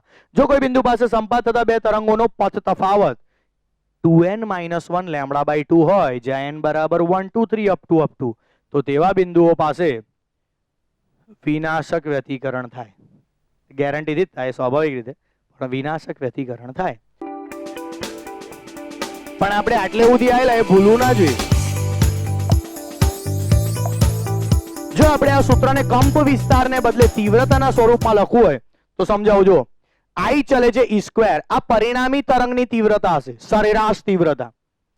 I1 ચલે છે E1 સ્ક્વેર, I2 ચલે છે E2 સ્ક્વેર. આ પહેલા તરંગની તીવ્રતા છે, સરેરાશ તીવ્રતા, બીજા તરંગની સરેરાશ તીવ્રતા છે, અને દરેક તીવ્રતા પોતપોતાના કંપ વિસ્તારના વર્ગના સમપ્રમાણમાં હોય એવો નિયમ છે. તીવ્રતા ચલે છે કંપ વિસ્તારનો સ્ક્વેર, એ નિયમ બીજા સેમિસ્ટરથી આવે છે. I ચલે છે A સ્ક્વેર, A એટલે કંપ વિસ્તાર, એમ્પ્લિટ્યુડ. તો પરિણામી તરંગ આપણે અહીંયા અચળાંક મૂકી દઈએ બધે k સમપ્રમાણતાનો અચળાંક છે k. તો E સ્ક્વેર ને બદલે I બાય k મુકાય ને, જો I છેદમાં k. જો કે એ લોકો k લખે ને ઉડાય જ દેશે પહેલેથી, કેમ કે બધામાં આવશે. E1 સ્ક્વેર એટલે I1 by k, E2 square એટલે I2 by k, 2E1 E2. આની કિંમતો પાછી તમારે વ્યવસ્થિત લખવી પડશે. E1 અને E2 રૂટ કાઢીને I1 બાય k આખું under root, I2 by k આખું અંડર રૂટ, એવી રીતે એ કિંમતો મૂકવાની. રૂટ I1 બાય k અને under root I2 by k. આ cos ડેલ્ટા 2 માઇનસ ડેલ્ટા 1 ને સરેરાશની નિશાની એટલે કરી છે કેમ કે આ સરેરાશ તીવ્રતાનું સૂત્ર છે. સરેરાશ તીવ્રતા કંપ વિસ્તારના વર્ગના સમપ્રમાણમાં હોય છે, એટલે આખું સૂત્ર એવરેજના સ્વરૂપમાં છે. જો કે અહીંયા તીવ્રતામાં સરેરાશ છે જ, એટલે એને કોથળીમાં લખવાની જરૂર નથી, એનું નામ જ છે સરેરાશ તીવ્રતા. તો cos ડેલ્ટા 2 માઇનસ ડેલ્ટા 1 ને પણ આપણે કોથળીમાં લખીશું. હવે તમે જોઈ શકો છો આ k, તો આ બંનેના છેદમાં બી k, ને આ રૂટ k પણ k જ થવાના, આખું પદ જ છે. તો k કોમન કાઢીને ઉડાઈ દઈએ તો ચોપડીમાં ડાયરેક્ટ આ સ્ટેપ લખેલું, I બરાબર I1 plus I2 plus 2 root I1 I2, કોથળીમાં cos ડેલ્ટા ડેલ્ટા. હવે ડેલ્ટા ડેલ્ટા એટલે હું તમને ખબર છે કળાનો તફાવત, ડેલ્ટા ડેલ્ટા એવું પૂછતા ના, ये डेल्टा डेल्टा क्या है, ये डेल्टा डेल्टा, डेल्टा डेल्टा કળાનો તફાવત, એવું ડેલ્ટા ડેલ્ટા. તો આ છે સરેરાશ તીવ્રતાનું સૂત્ર. અહીંયાથી થિયરીમાં બે પાર્ટ પડે છે. જો ઉદ્ગમો સુસંબદ્ધ હોય તો શું, ને અસુસંબદ્ધ હોય તો શું. સુસંબદ્ધ હોય તો આગળ શું છે, સુસંબદ્ધ હોય તો શું, એની વ્યાખ્યા સાંભળીએ. સુસંબદ્ધ ઉદ્ગમો કોને કહેવાય? જો બે ઉદ્ગમો સમાન કળામાં દોલન કરતા હોય, જસ્ટ લાઈક આપણા પેલા બે ઊભા સળિયા, જે પેલા એક આડા સળિયા પર આપણે આમ ચિપકાઈ દીધેલા, ખબર છે ને, અને ભાઈ એક જ સળિયાને અંદર ડૂબાડીએ આડા સળિયાને, એટલે પેલા બંને પાણીમાં ડૂબી જાય. તો પાણીની રીતે જોઈએ તો એને સુસંબદ્ધ ઉદ્ગમો કહેવાય, બંને સમાન કળામાં દોલન કરે છે. બંનેની કળા એક સમાન છે એટલે બંને એક સાથે જ ગર્ત પેદા કરશે પાણીમાં. S1 અને S2 અહીંયા બે ટપકા હતા ને, એટલે આપણે આમ ડૂબાડવાના બંનેને, એક સાથે જ જશે, એક સાથે જ બહાર આવશે. તો આવા જે ઉદ્ગમો હોય જે સમાન કળામાં દોલન કરતા હોય, એનો ફાયદો એ થાય કે એમને લીધે ઉદ્ભવતા તરંગો સરખી તરંગ લંબાઈ વાળા હોય. આપણે ભૂરા તરંગોની અને લાલ તરંગોની લેમડી સરખી લીધેલી તરંગ લંબાઈ. આપણે અહીંથી બી 5 લેમડા ને અહીંથી બી આમ લેમડા જ માપતા હતા. સુસંબદ્ધ ઉદ્ગમોનો ફાયદો છે કે તરંગ લંબાઈ સરખી હોય, આવૃત્તિ બી સરખી હોય. એ બંને તરંગો સમાન તરંગ લંબાઈ ને આવૃત્તિ વાળા હોય. પણ હા, ખાલી સમાન કળામાં જ હોય તો સુસંબદ્ધ એવું નહીં. કેટલીક વાર કળાનો તફાવત કોન્સ્ટન્ટ અચળ જળવાઈ રહે છે. આ Δ2 માઇનસ Δ1 છે એ અચળ જળવાઈ રહેતો હોય. એટલે બંને વચ્ચેનો જે કળાનો તફાવત છે એ અચળ હોવો જોઈએ. શરત આ છે, Δ2 માઇનસ Δ1 ઇક્વલ્સ ટુ અચળ. તો આવા ઉદ્ગમોને સુસંબદ્ધ ઉદ્ગમો કહેવાય. એટલે કેવું, બીજી એક રીતે સમજો. ધારો કે એક સળિયો અંદર જાય છે ને બીજો બહાર આવે તો બી ચાલે, પણ એવું ચાલ્યા કરવું જોઈએ. પછી બીજો બહાર જાય તો પહેલો અંદર આવે, એવું ચાલ્યા કરવું જોઈએ, તો પણ એને સુસંબદ્ધ કહેવાય. એ તાલબદ્ધ રીતે દોલનો કરતા સળિયા બની જાય. કેમ કે કાં તો બંને સમાન કળામાં દોલન કરે, સમજો, તો એ તો તાલબદ્ધ છે જ. પણ કળાનો તફાવત અચળ જળવાઈ રહેતો હોય. આમાં કળાનો તફાવત પાઈ જેટલો છે. એક છેક નીચેના છેડે છે તો બીજો છેક ઉપરના છેડે છે. ભાઈ પેલો નીચેના છેડે જાય તો પેલો ઉપરના છેડે જાય. એટલે કળાનો તફાવત છે ને પણ એ કોન્સ્ટન્ટ છે, તફાવત અચળ જળવાઈ રહે છે. લાઈક પ્રવાહ પરિપથમાં માત્ર ઇન્ડક્ટર હોય તો વોલ્ટેજ અને પ્રવાહ વચ્ચે કળાનો તફાવત અચળ જ હોય, π/2 રેડિયન. એમાં કોણ આગળ કોણ પાછળ એ બધું આપણે ભણેલા છે. વોલ્ટેજ ધારો કે આપણે આ પ્રમાણે બતાવીએ કોસ વિધેય મુજબ, તો પ્રવાહ π/2 જેટલો પાછળ હોય. માત્ર ઇન્ડક્ટર તો માત્ર ઇન્ડક્ટરમાં પ્રવાહ પાછળ હોય કે વોલ્ટેજ? વોલ્ટેજ પાછળ હોય. પ્રવાહ π/2 જેટલો પાછળ હોય. કેપેસિટરમાં પ્રવાહ આગળ નીકળી જાય, માઇનસ માઇનસ પ્લસ π/2 થાય. તો આમાં તમે જ્યારે ગ્રાફ દોરો છો, પ્રવાહ પાછળ છે તો એક કોન્સ્ટન્ટ પાછળ જ રહેશે π/2 જેટલો, અને અચળ કળા તફાવત કહેવાય. એટલે તો આપણે કહીએ π/2 જેટલો, આમ ગેરંટીથી કહી શકીએ. કળા તફાવત ફિક્સ છે, π/2 રેડિયન જેટલો. સમજ પડી? એવું કળા તફાવત ફિક્સ હોય ને તો પણ એ સુસંબદ્ધ જ કહેવાય. આ બંને વોલ્ટેજ ને પ્રવાહ સુસંબદ્ધ છે. કેમ કે પ્રવાહ કન્ટિન્યુ π/2 જેટલો પાછળ રહે છે વોલ્ટેજ કરતા. દરેક ક્ષણે એ વોલ્ટેજ કરતા π/2 જેટલો પાછળ રહે છે, તો આને પણ સુસંબદ્ધ કહેવાય. અથવા પ્રવાહ π/2 આગળ π/2 જેટલો આગળ હોય તો પણ એને સુસંબદ્ધ જ કહેવાય. પ્રોબ્લેમ ક્યારે થાય? જ્યારે એ કળામાં ફેરફાર થતો હોય, એ તાલ જતો રહે. બંને વચ્ચે પેલું જે તાલબદ્ધ રીતે દોલનો થતા હોય એ ના થાય. ધારો કે એક સળિયો 5-6 દોલનો કરે તો પેલો રાહ જોયા કરતો હોય, પછી 1-2 દોલન કરે, ભાઈ પેલાનો વારો, ને પછી બધું જો અસ્તવ્યસ્ત થઈ જાય તો એમાં પ્રોબ્લેમ થાય. એ દોલનો સમાન કળામાં ના કહેવાય. આપણે ધારો કે બે અલગ અલગ માણસો રાખ્યા હોય, બંનેના આંખે પાટા બાંધી દીધા હોય, તો સુસંબદ્ધ દોલનો ના જ થાય.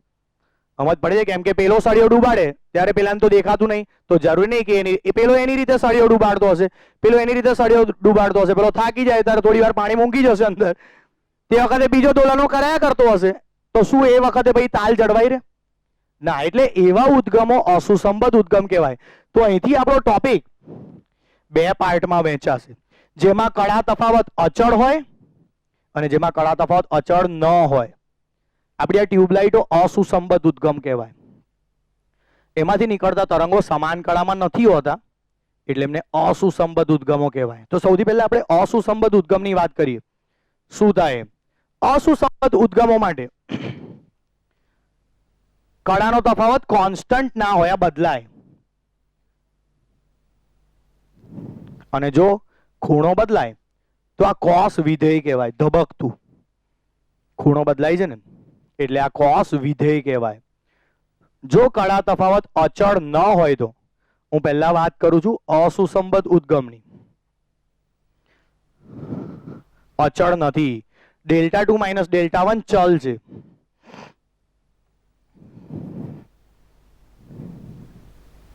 સમય સાથે બદલાય છે. વધારે સારી રીતે કહું તો સમય સાથે બદલાય. તમને એવું બી થાય અંદર સમય કઈ આવે? તો કિંમતો યાદ કરો. આપણે Δ1 કોણે બદલે મૂકેલો? બહુ પહેલા આ થિયરી સ્ટાર્ટ થઈ ત્યારે એક આખી કિંમત આવતી હતી. અને Δ2 કોણે બદલે મૂકેલો એ યાદ કરો.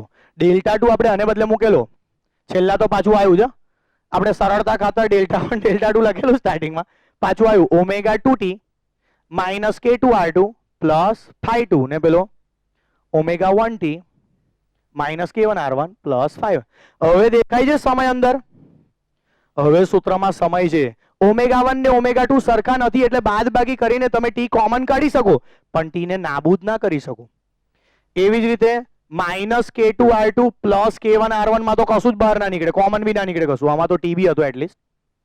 અને plus phi two minus phi one. મેં ખાલી ગોઠવી દીધું જ વ્યવસ્થિત અને બરાબર ગોઠવ્યું છે ને? જો માઇનસ માઇનસ પ્લસ k1r1 બધું કમ્પ્લીટ જ છે.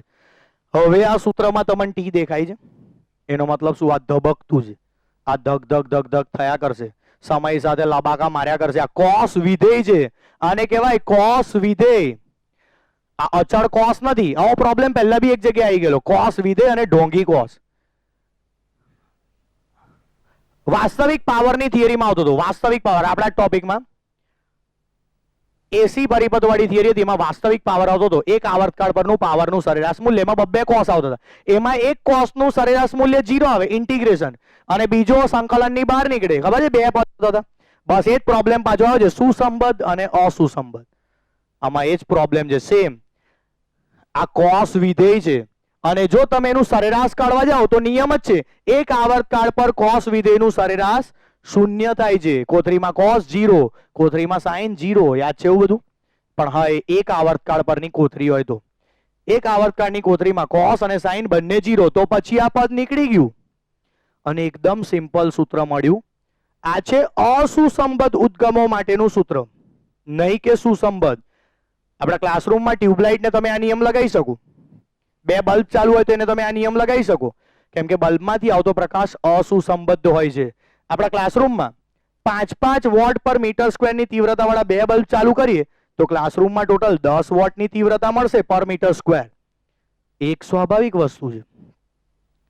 15 વોટ જોઈતી હોય તો 3 ટ્યુબલાઇટ ચાલુ કરવી પડશે તમારે. 20 વોટ જોઈતી હોય તો એવી 4 ટ્યુબલાઇટ ચાલુ કરવી પડશે. એ સિમ્પલ નિયમ છે, કારણ કે ટ્યુબલાઇટ્સ અસુસંબદ્ધ ઉદ્ગમ છે, ગોળાઓ અસુસંબદ્ધ ઉદ્ગમ. તો સુસંબદ્ધ અસુસંબદ્ધ એમાં આપણે ભણી રહ્યા છે અસુસંબદ્ધ. અને અસુસંબદ્ધમાં આ ચલ હોય, કણાનો તફાવત અચળ ન જળવાઈ રહેતો હોય, ચલ હોય. હવે જો એ ચલ હોય તો પછી એનું વિધેય જે કોસ વિધેય એ પણ સમય સાથે બદલાતું હોય, અને સમય સાથે બદલાતું હોય તો એક આવર્તકાળ પરનું એનું સરેરાશ મૂલ્ય આ રીતે ગણાય, ઇન્ટિગ્રેશન ફ્રોમ 0 to t અને 1/t cos delta 2 minus delta 1 dt. પણ આ તો કોસ વિધેય છે. કોસ વિધેયનું સંકલન કરવાની જરૂર જ નહીં, એનું એક આવર્તકાળ પરનું સંકલન 0 જ થાય. એટલે ડાયરેક્ટ આને બદલે હું 0 લખી દઉં તો કોથળીમાં છે એને બદલે 0 મૂકી દઈએ ડાયરેક્ટ, તો વ્યતિકરણ પદ નીકળી જાય ને સૂત્ર કેવું રહે?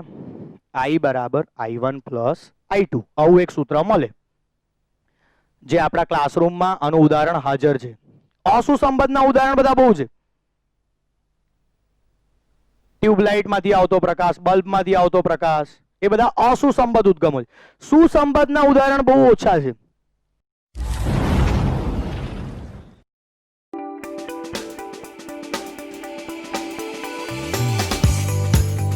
ઉદ્ગમો સુસંબદ્ધ હોય તો તમને સ્થિર વ્યતિકરણ જોવા મળે.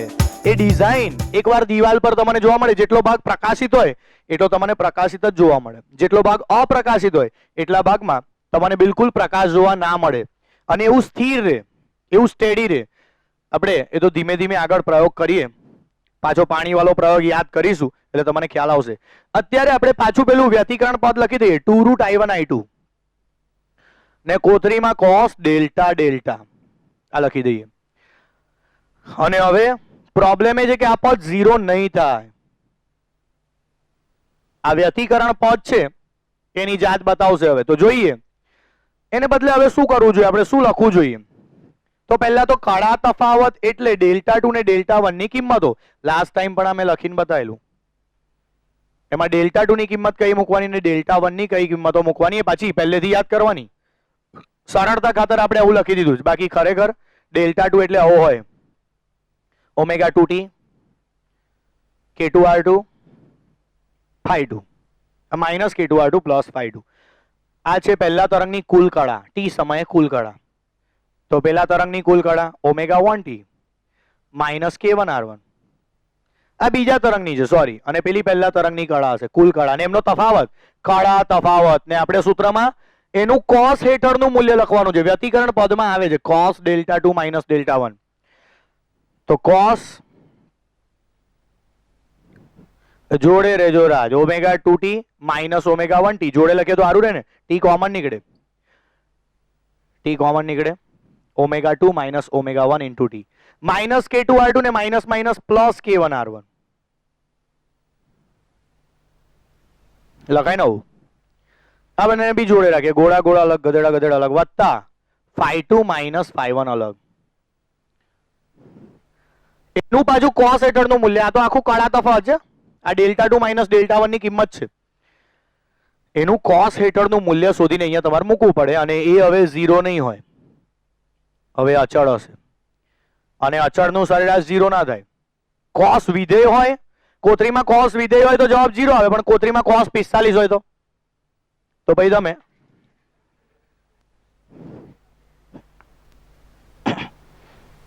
કોતરીમાં કોસ વિધેય હોય તો જવાબ 0 આવે, પણ કોસ 45 હોય તો કોસ 45 તો ફિક્સ વેલ્યુ થઈ જાય ને 1/√2, અને એનું સરેરાશ 1/√2 જ રહે. હવે હું એની વાત કરું છું, હવે હું અચળની વાત કરું છું.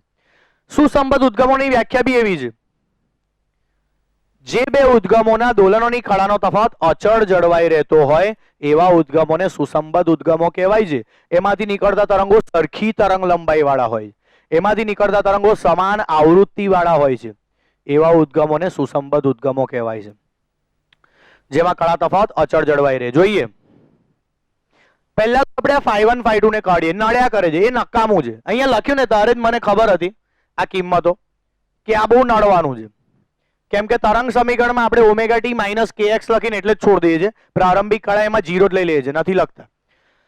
તો કઈ નહીં, જાગ્યા તારથી સવાર. હવે એ લોકોને પસ્તાવો થાય છે કે આ phi 1 phi 2 ખોટા લખેલા, એટલે હવે એ લોકો આ બાદ બાકી સરળતા ખાતર 0 મૂકી દેશે, સરળતા ખાતર.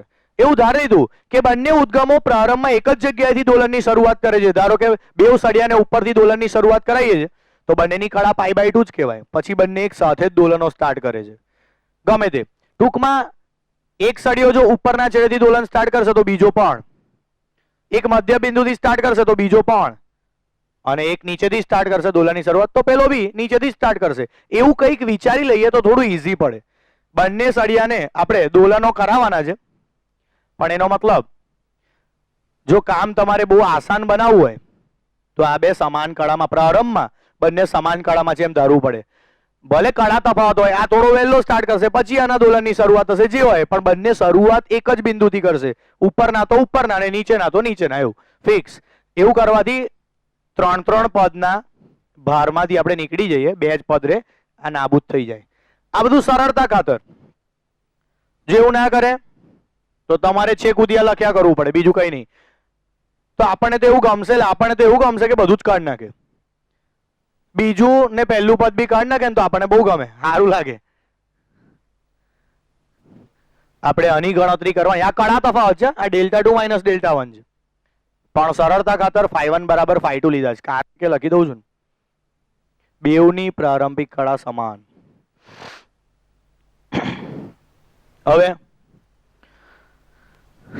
જો સુસંબદ્ધ ઉદ્ગમ હોય તો k1 k2 બી સરખા હોય, કેમ કે તરંગ લંબાઈ સરખી હોય. તરંગ લંબાઈ પરથી તો તરંગ સદિશ મળે છે, k બરાબર જ 2π/λ, ને લેમડા બંનેમાં સરખા, તો k1 k2 પણ સરખા થાય. વાત ચાલે છે સુસંબદ્ધ ઉદ્ગમોની, એટલે હું k1 k2 ને k લખીને બહાર કાઢી શકું.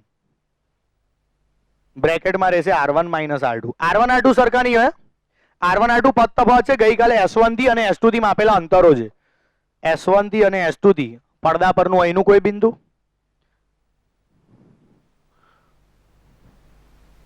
આ p બિંદુ છે, તો s1 થી એનું અંતર r1 છે અને s2 થી એનું અંતર r2 છે. બે સરખા ના બી હોય, દર વખત કઈ સરખા હોય એવું જરૂર નહીં, એટલે એ તો p બિંદુ પડદા પર ક્યાં છે એના પર ડિપેન્ડ કરે છે.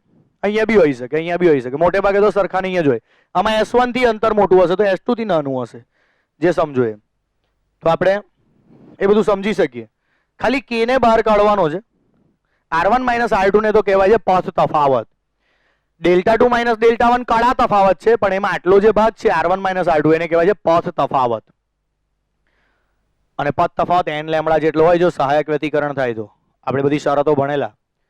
અને વિનાશક વ્યતિકરણ થાય તો 2n - 1 લેમડા બાય 2 હોય. પેલામાં n બરાબર 0 1 2 3 અપ ટુ હોય, આમાં n બરાબર 1 2 3 અપ ટુ હોય. એ બધું ભણેલા. ઓ આ બે બી સરખા થાય. સુસંબદ્ધ ઉદ્ગમો તો આવૃત્તિ બી સરખી હોય ને, બંને સળિયાના દોલનો સરખી આવૃત્તિ તો સુસંબદ્ધ કહેવાય. પહેલો સળિયો 1 સેકન્ડમાં 5 દોલન કરે તો બીજાએ બી કરવું જ પડે, છૂટકો જ નહીં. સુસંબદ્ધ બનવા માટે એને એની ફ્રીક્વન્સી મેન્ટેન રાખવી જ પડે. લાઈક પ્રવાહ અને વોલ્ટેજ એના ગ્રાફ હતા, બેઉ સમાન કળામાં હોય કે પ્રવાહ π/2 જેટલો પાછળ હોય કે π/2 જેટલો આગળ હોય, ફ્રીક્વન્સી તો બેઉની સરખી જ હોય. જેટલા સમયમાં પેલાનું વોલ્ટેજનું એક દોલન પૂરું થાય ને એટલા જ સમયમાં પ્રવાહને પણ એક દોલન પૂરું કરવું જ પડે.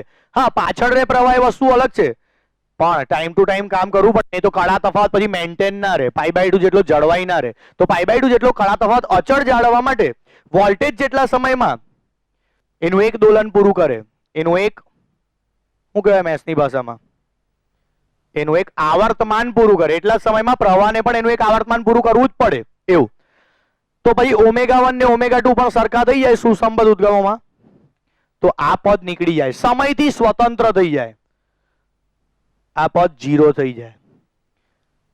અને આનો મતલબ એકદમ સિમ્પલ છે, આ અચળ છે. અચળ કળા તફાવત જે સમય સાથે બદલાતો નથી એવો કળા તફાવત અચળ. આ આંકડો અચળાંક આવશે ને એ વ્યાખ્યા મેં તમને પહેલા જ કીધી. જેમાં કળા તફાવત અચળ હોય એવા ઉદ્ગમોને જ સુસંબદ્ધ ઉદ્ગમો કહેવાય છે.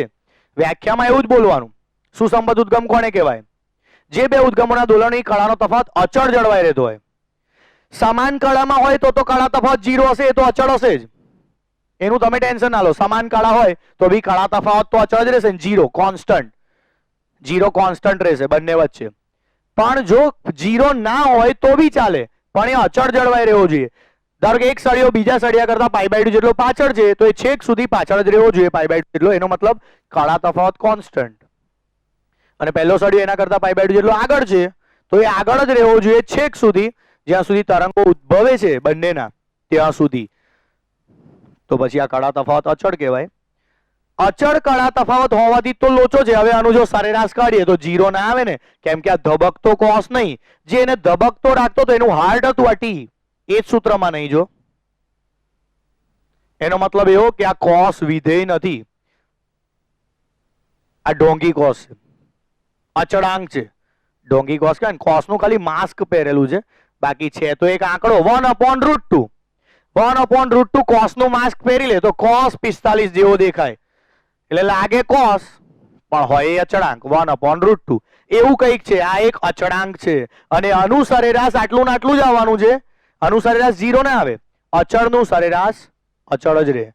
તો ભાઈ કોસ આ ડોંગી હોય તો એનું સરેરાશ આપણે જ્યારે અહીંયા લખીશું ને તો આટલું ને આટલું જ લખવું પડશે એક્ઝેક્ટ. પાછું એ બી એ લોકો સંકલન કરીને સમજાવશે. સંકલન કરશે આનું એક આવર્તકાળ પરનું સંકલન કરશે, પછી અચળને બહાર કાઢશે ને છેલ્લા જ્યારે જવાબ એનો એ જ આવશે ત્યારે પાછા એ લોકો માથા પચાડશે.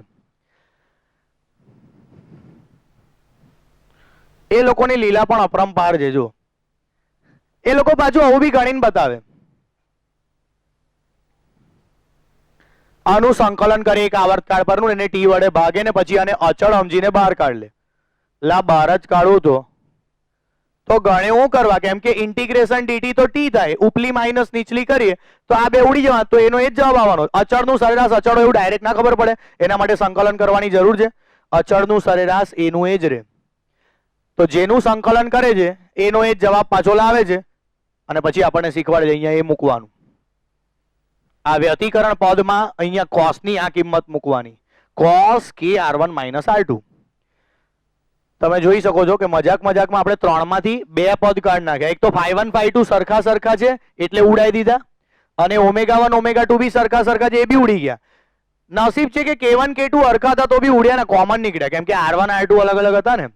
બાકી એ પદ બી નીકળી જાત અને પછી તો બહુ મજા આવી જાત, પછી તો 0 જ થઈ જાત, cos 0 1 થઈ જાત, cos 0 = 1 થઈ જાત. પણ એવું થયું નહીં, કેમ કે k બહાર નીકળે કોમન, ω1 ω2 તો ઉડી જ જાય. કે બંનેમાંથી અચળ સમજીને બહાર કાઢવો પડે.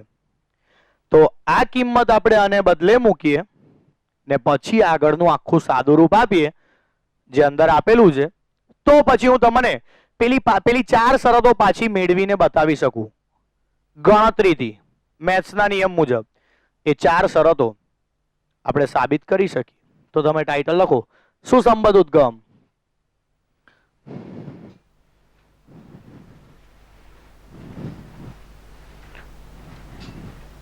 અને બીજું કશું લખવાને બદલે આ લખો, અહીંથી સ્ટાર્ટ કરો. કોસ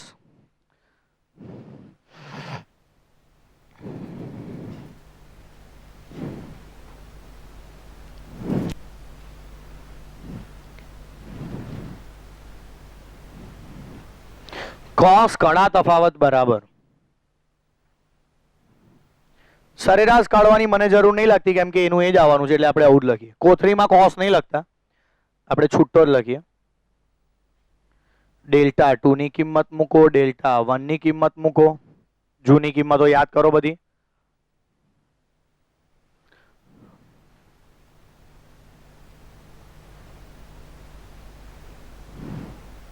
ને પછી ગોઠવો.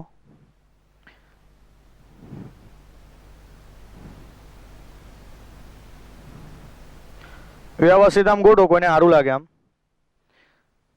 ઓમેગા વાળા પદ એક સાથે, કે વાળા પદ એક સાથે, φ2 માઇનસ φ1 એક સાથે.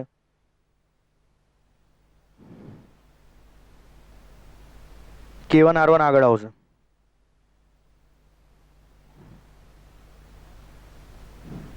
Minus K2 R2.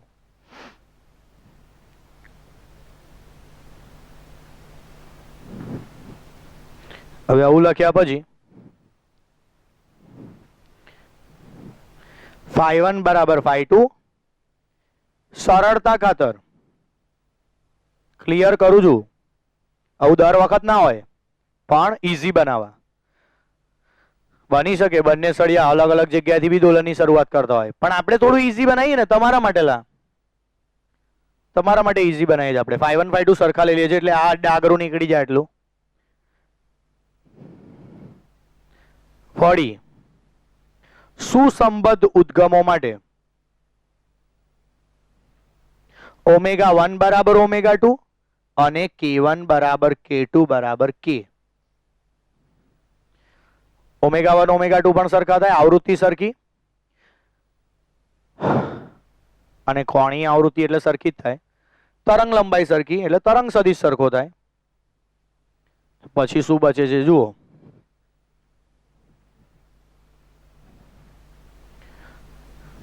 φ1 φ2 સરળતા ખાતર લખ્યા છે, પેલા બે તો નિયમો પ્રમાણે સરખા થશે. ઓમેગા 1 બરાબર ઓમેગા 2, K1 બરાબર K2.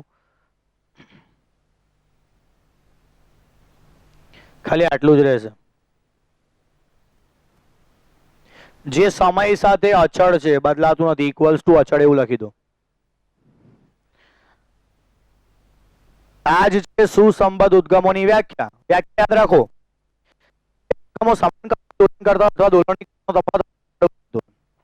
સમાન કળામાં દોલન કરતા હોય તો કહેવાય સુસંબદ્ધ. એ તો એકદમ સુસંબદ્ધ કહેવાય, કમ્પ્લીટ.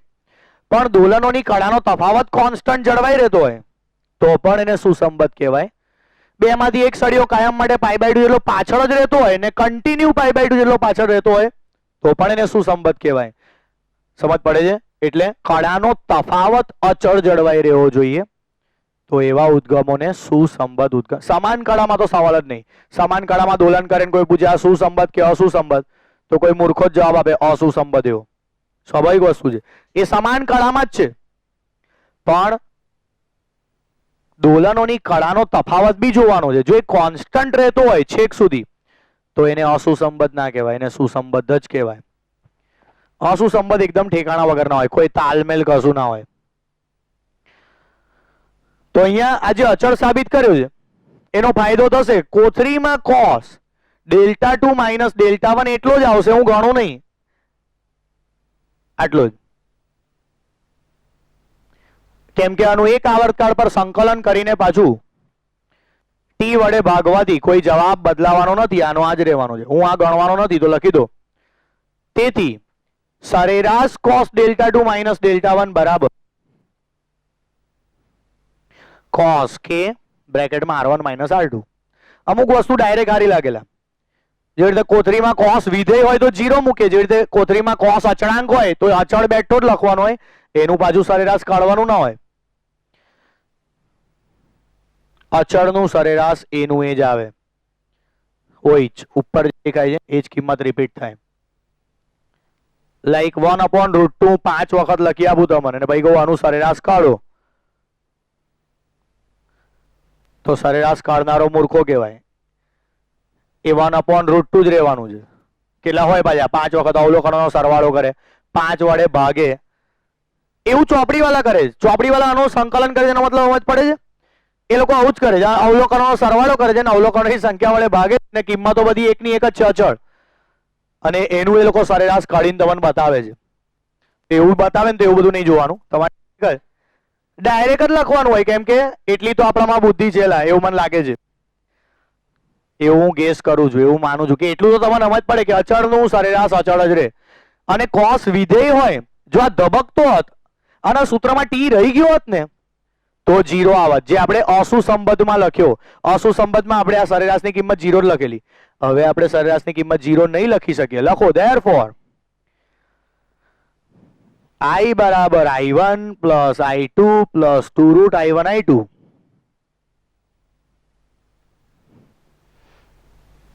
એમાં આપણે આ કોથળીમાં જે કોસ છે એની કિંમત મૂકીએ નવી.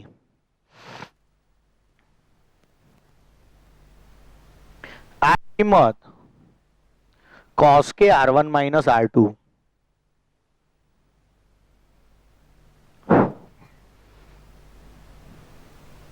કેમરી પેલી મુસ્કુરાય છે બેઠી બેઠી, એકલી એકલી ગેલી થઈ.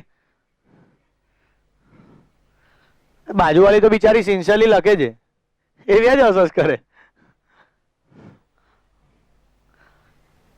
I1 plus I2 plus 2√I1 I2 અને આની કિંમત અચળ હોય જ.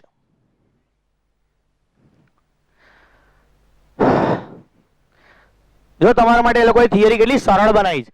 બધી તીવ્રતાઓ બી સરખી લેવાની છે. I dash plus I dash plus 2√I dash I dash. લખો, જો બેઉ ઉદ્ગમ, એવું ના લખતા, તમે આ સૂત્ર લખો, હું તમને સમજાવું છું. જો બેઉ ઉદ્ગમ એક જ ક્વોલિટી ના હોય, ધારો કે બે બલ્બ છે, બંને પીળા કલરના બલ્બ છે, બંને 25-25 વોટના છે, તો પછી I ડેશ સરખા જ હોય ને, એ બંનેની તીવ્રતા સરખી હોય. તો બેઉ ઉદ્ગમ હવે સરખી તીવ્રતા વાળા પણ લઈએ છે, એટલે સરખા કંપ વિસ્તાર વાળા બે તરંગો બી છે. તીવ્રતા સરખી એટલે કંપ વિસ્તાર પણ સરખો. એમને બે તરંગો હવે એવા લીધા છે કે જે સમાન તરંગ લંબાઈ વાળા હોય, સમાન આવૃત્તિ વાળા હોય, સમાન કંપ વિસ્તાર વાળા હોય, તો જ તીવ્રતા સરખી થાય ને, I ડેશ I ડેશ. એટલે એમને બે બહુ જ વ્યવસ્થિત તરંગો લઈને એમનો સરવાળો કરીને બતાવ્યો છે, અને કહેવાય સરળતા ખાતર. બાકી I1 I2 અલગ અલગ હોય ને તો તમે અંતિ આગળ કશું ના કરી શકો. આ જ સૂત્ર તમારે ગોખવું પડે ને એક્ઝામમાં તમારે એમાં જ કિંમતો મૂકીને ગણતરી કરવી પડે. બટ આપણે કંઈક એવું વિચારે કે બે ધારો કે આપણા ક્લાસરૂમમાં જેટલી બી આ ટ્યુબલાઇટ છે પેલી બંને, એ બંને સરખી ઇન્ટેન્સિટી વાળી જશે, સરખી તીવ્રતા વાળી જશે, એમાંથી આવતો પ્રકાશ સેમ જ હશે. પાછળ બંને સાઈડ પેલી લગાઈ છે, બંને તીવ્રતાઓ પણ સરખી તીવ્રતા વાળી છે, એટલે એ બંનેની ઇન્ટેન્સિટી બી સેમ હશે. તો એવા ઉદ્ગમો હોય કે જેમાંથી નીકળતી પ્રકાશની તીવ્રતા સેમ હોય. પેલું ના ચાલે કે એક પછી નાનો બલ્બ હોય બીજું હોલેજન હોય, તો ના ચાલે. એ કેસમાં તો તમારે I1 I2 જ રહેવા દેવા પડે. પણ બંને ઉદ્ગમો ધારો કે વ્યવસ્થિત સરખી તીવ્રતા આપે છે, સરેરાશ તીવ્રતા સેમ છે, તો પછી આગળ આવી ગણતરી કરી શકો. એટલે સરળતા ખાતર કરતા કરતા એમને ગણતરી બહુ લાંબી બનાવી દીધી. આમ જોવા જઈએ ને તો સરળતા ખાતર એવું લખે છે અને થિયરીને લંબાવતા જાય છે, પણ આપણને સાદુરૂપ આવડેલા સરળતા ખાતર એને કહેવાય. જેમને સાદુરૂપ આવડતું એમના માટે ઈઝી કહેવાય, અને જેમને અહીંયાથી જ અટકી જવું હોય એ લોકો માટે દાખલો અઘરો થઈ જાય. જો થિયરી ઈઝી બનાવી દઈએ તો પછી આપણે એક વ્યાપક પરિણામ મેળવી શકીએ, અને આટલેથી જ અટકી જઈએ પછી I1 I2 2√I1 I2 તો દાખલામાં અઘરું પડે. પછી બેઉ તીવ્રતા અલગ અલગ આપવી પડે કમ્પલસરી. સરખી આપે તો છેલ્લા પાછું ગણવું જ પડે તમારે આ રીતે. તો આ લોકો અહીંયા ગણતરી તમને આ રીતે શીખવાડે સરળતા ખાતર. તો બ્રેકેટમાં લખી દો, કારણ કે I1 બરાબર I2 બરાબર I ડેશ લીધા છે આપણે. આનું સાદુરૂપ 2I ડેશ, I ડેશ વત્તા I ડેશ 2I ડેશ, અને આ પણ 2I ડેશ છે ને, તો તમે 4I ડેશ લખી દેશો ને. 2I ડેશ વત્તા 2i ડેશ 4i ડેશ ના થાય? થાયલા.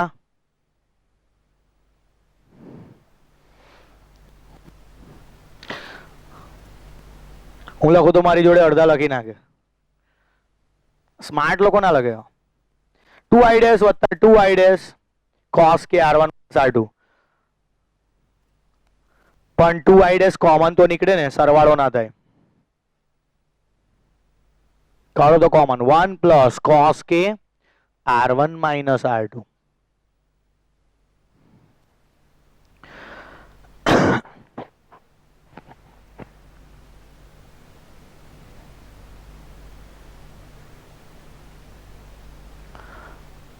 હવે મેથ્સનું સૂત્ર.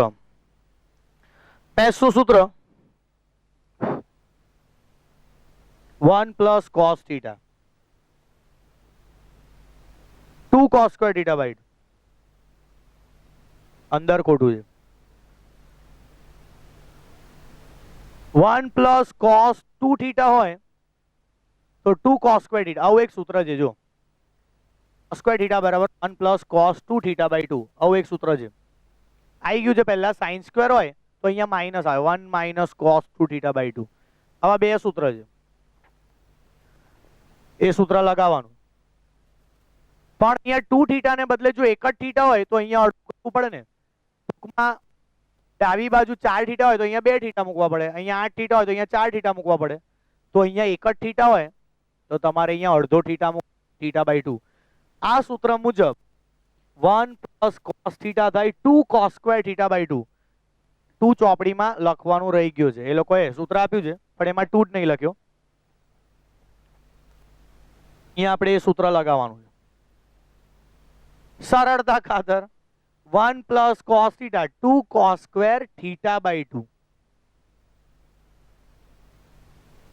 2 cos સ્ક્વેર થીટા બાય 2.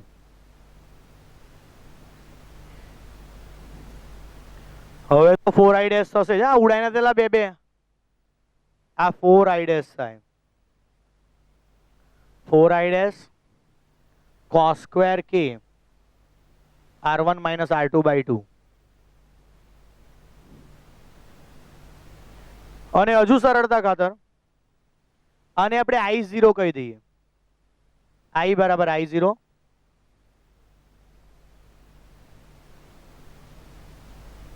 તો આ છે સુસંબદ્ધ ઉદ્ગમો વડે મળતા પરિણામી તરંગની તીવ્રતાનું સૂત્ર.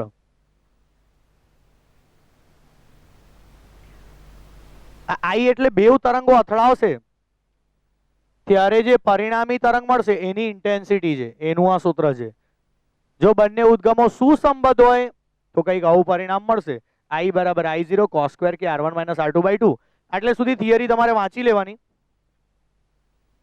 અને પછી એ તમને મોઢે પણ લખતા આવડવી જોઈએ.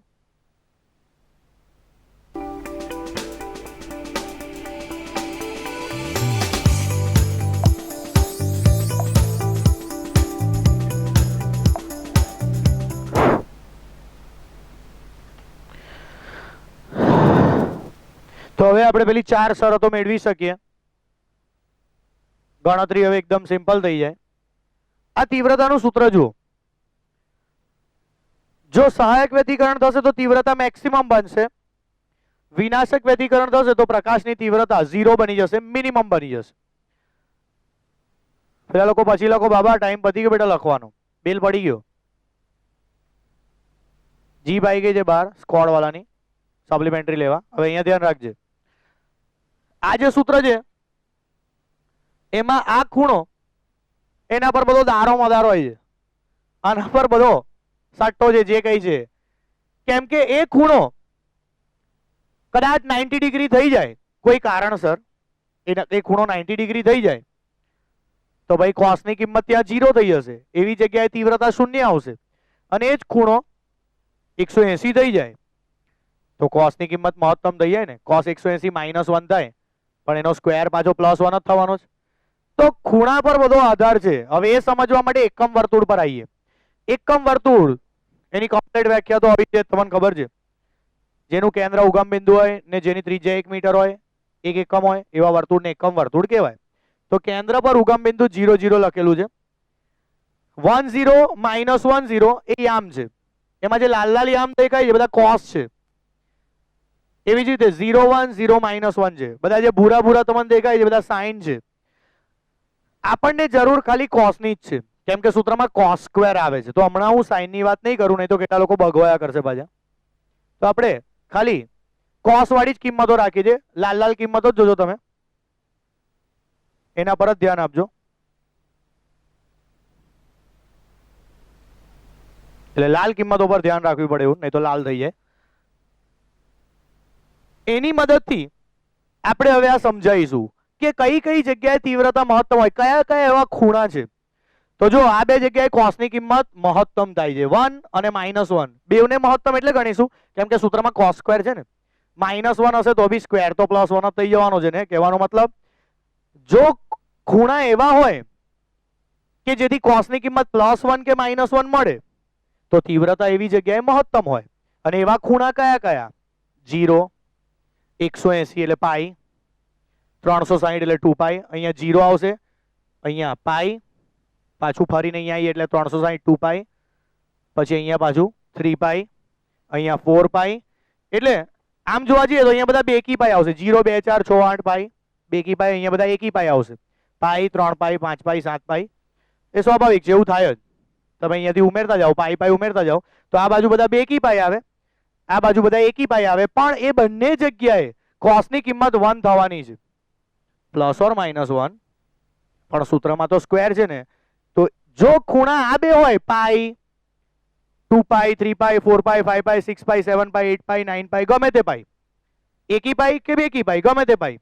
પણ જો ખૂણા આવા કંઈક હોય પાઈના સ્વરૂપમાં, 0 બી આવે, એમાં 0 બી આવે, 0 1 પાઈ 2 પાઈ 3 પાઈ 4 પાઈ, તો પછી એવા બિંદુઓ પાસે ગેરંટીથી સહાયક વ્યતિકરણ જ થાય, કેમ કે તે વખત કોસની કિંમત મહત્તમ બની જાય. તો જો સહાયક વ્યતિકરણની શરત મેળવવી હોય તો આ ખૂણો તમારે પાઈના સ્વરૂપમાં મૂકવો પડે. n પાઈ, 0 પાઈ 1 પાઈ 2 પાઈ 3 પાઈ 4 પાઈ, જ્યાં n બરાબર 0 1 2 3 અપ ટુ 0 ને બી ભૂલવાનું નથી, કેમ કે અહીંયા 0 ના ખૂણે પણ કોસની કિંમત 0 જ થાય. એકમ વર્તુળમાં બાયોલોજી વાળાને કહી દઉં કે તમારે આવું ફર્યા જ કરવાનું. એકવાર અહીંયા આવી જાઓ પછી બી અટકવાનું ના હોય, પાછું તમારે એનું પુનરાવર્તન કરવાનું હોય. આગળના બધા ખૂણા તમારે ચેક કરવાના હોય છે. 0 પાઈ 2 પાઈ 3 પાઈ 4 પાઈ 5 પાઈ 6 પાઈ 7 પાઈ ફર્યા જ કરવાનું, કોઈ એન્ડ નહીં. તો જો આપણે પેલો ખૂણો એટલે કોસ સ્ક્વેર પછી હતો એ, એની કિંમત n પાઈ લઈ લઈએ, જ્યાં n 0 પણ હશે. 0 1 2 3 અપ ટુ બધા એકી પાઈ ને બધા બેકી પાઈ. આ બાજુ બધા એકી પાઈ આવતા હતા, 1 પાઈ 3 પાઈ 5 પાઈ 7 પાઈ, એટલે એકી પાઈ આવતા, પણ બધા જ પૂર્ણાંક લઈ લઈએ તો કોસ સ્ક્વેર ની કિંમત 1 થઈ જાય. કોસ ની -1 +or-1 થાય એટલે કોસ સ્ક્વેર 1 થઈ જાય. અને એવા બિંદુઓ પાસે ગેરંટીથી સહાયક વ્યતિકરણ થાય ત્યાં તીવ્રતા મહત્તમ બની જાય. તો કળા તફાવતની શરત તમને મળી જાય ને. આજ તો છે Δ2 - Δ1, આજ તો છે કળા તફાવત. એની આજ કિંમત બચેલી ને 3 પદમાંથી વચ્ચે વાળું આજ પદ બચેલું, ∅1 ∅2 બી ઉડાઈ દીધેલા, ω1 ω2 બી ઉડાઈ દીધેલા. તો આજ કળા તફાવત છે. અને થઈ જાય 2n પાઈ, જ્યાં n બરાબર 0 1 2 3. તમે આ શરત ગુજરાતીમાં પહેલા બોલી ગયેલા છો, પણ આજે આપણે સાબિત કરી ગણતરી પરથી. જો કોઈ બિંદુ પાસે સંપાત તથા તરંગોની કળા તફાવત 2n પાઈ હોય, જ્યાં n બરાબર 0 1 2 3 અપ ટુ હું કળાની વાત કરું છું. પદ તફાવત હવે આવશે. આપણે ભણેલા પહેલા પદ તફાવત, પછી કળા તફાવત શીખેલા. પણ કળા તફાવતનું સૂત્ર મને પહેલા મળી ગયું. પદ તફાવત જોઈતો હોય તો જો k ને બદલે મૂકી દે 2 પાઈ બાય લેમ્બડા. k બરાબર જ 2 પાઈ બાય લેમ્બડા. તરંગ સદિશની આ કિંમત મૂકતા 2 પાઈ ઉડી જશે, તો પથ તફાવત r1 - r2 બરાબર મળશે n લેમ્બડા. આપણે આ પહેલા ભણ્યા હતા. તો આમથી આમ બી બધું હરખું જ છે, જ્યાં n બરાબર 0 1 2 3 અપ ટુ. આ કળા તફાવતના સ્વરૂપમાં શરત છે અને આ પદ તફાવતના સ્વરૂપમાં શરત છે. પદ તફાવતના સ્વરૂપમાં n લેમ્બડા જેટલો જવાબ આવવો જોઈએ, કળા તફાવતના સ્વરૂપમાં 2n પાઈ આવવો જોઈએ. જ્યાં n બરાબર 0 1 2 3 અપ ટુ હોય તો એવા બિંદુઓ પાસે સહાયક વ્યતિકરણ થાય. સહાયક વ્યતિકરણની બંને શરતો સમજ પડી ગઈ ગણતરી પરથી. આ જગ્યાએ પ્રકાશની તીવ્રતા મહત્તમ થઈ જાય. જ્યારે હું પહેલા બોલતો ત્યારે પ્રકાશની વાત એટલે નતો કરતો, કેમ કે આપણે પાણીના ઉદાહરણથી સમજતા હતા. હવે હું તમને એક્ઝેક્ટ ટેક્સ્ટબુકની ભાષામાં એવું કહી શકું, જો કોઈ બિંદુ પાસે સંપાત થતા તરંગો, સંપાતીકરણને કારણે, તરંગોના સંપાતીકરણને કારણે કળા તફાવત 2n પાઈ હોય, જ્યાં n બરાબર 0 1 2 3 અપ ટુ, તો તેવા બિંદુઓ પાસે પ્રકાશની તીવ્રતા મહત્તમ બને છે અને એ બિંદુ પાસે સહાયક વ્યતિકરણ થયું એમ કહેવાય. પ્રકાશની તીવ્રતા હવે મહત્તમ બનશે, કેમ કે તે વખત પાણીના તરંગો હતા, પ્રકાશના નતા. એટલે હું વાક્ય રચનામાં એ બોલતો નતો એ ભાગ, હવે હું બોલીશ, કેમ કે હવે હું પ્રકાશના તરંગોની મદદથી આ સમજાવું છું. જો કોઈ બિંદુ પાસે સંપાત થતા બે તરંગોનો કળા તફાવત 2n પાઈ હોય, જ્યાં n બરાબર 0 1 2 3 અપ ટુ, કે પદ તફાવત n લેમ્બડા હોય, જ્યાં n બરાબર 0 1 2 3 અપ ટુ, તો તેવા બિંદુઓ પાસે પ્રકાશની તીવ્રતા મહત્તમ બને છે. એવા બિંદુઓ પાસે સહાયક વ્યતિકરણ રચાય છે એમ કહેવાય. કમ્પ્લીટ.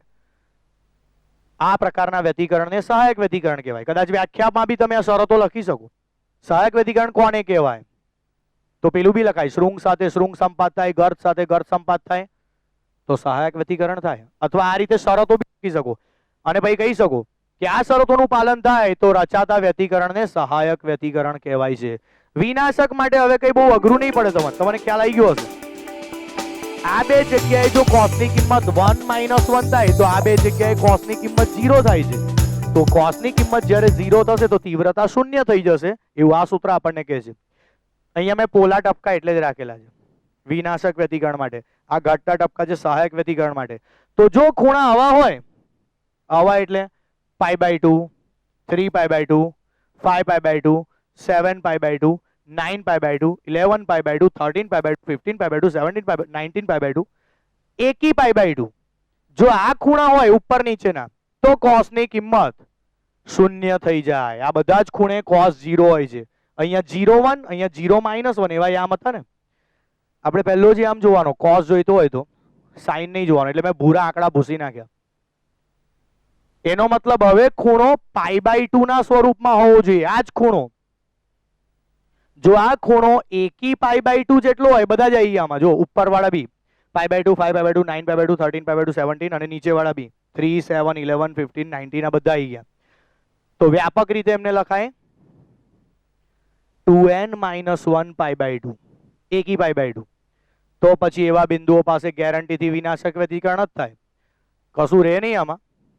આ કળા તફાવત, આ 2 આમાં અમે ઉડાવી દઈએ તો કળા તફાવત પહેલા મળશે તમને. આ શરતનું જો પાલન થાય, આ કળા તફાવત છે,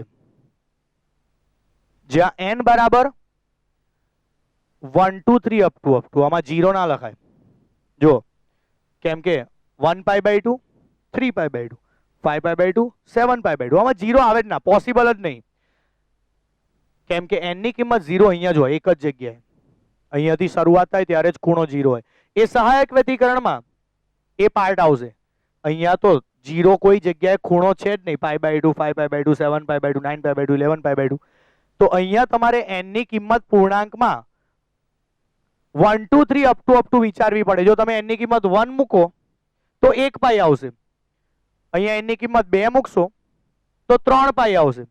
n ની કિંમત 3 મૂકશો તો 3 દુ 6 માંથી 1 જાય તો 5 પાઈ આવશે. બધા એકી પાઈ મળશે તમને જે કઈ હશે. અને આ શરતનું જો પાલન થાય,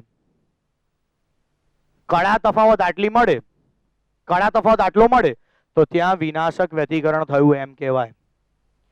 અને પદ તફાવતના સ્વરૂપમાં જોઈએ તો પાછી આ k ની કિંમત મૂકવાની ને r1 - r2 ને સૂત્રનો કરતા બનાવવાનો તો જવાબ મળી જાય. પદ તફાવત આટલો થવો જોઈએ, 2n - 1 λ/2, આટલો પદ તફાવત થવો જોઈએ જ્યાં n બરાબર 1 2 3 અપ ટુ. તો એવા બિંદુઓ પાસે વિનાશક વ્યતિકરણ થાય. કળા તફાવતના સ્વરૂપમાં ને પદ તફાવતના સ્વરૂપમાં વિનાશક વ્યતિકરણોની શરતો. તો n બરાબર 0 આમાં જ આવશે, સહાયક માટે જ આવશે, વિનાશક માટે નહીં આવે. ઓકે, એ બી યાદ રાખજો. તો હવે આપણે આ ગણતરીથી સાબિત કર્યું છે. તો હવે તમને કોઈ ડાઉટ ના રહેવો જોઈએ, વાંચી લો આખું પાછળ.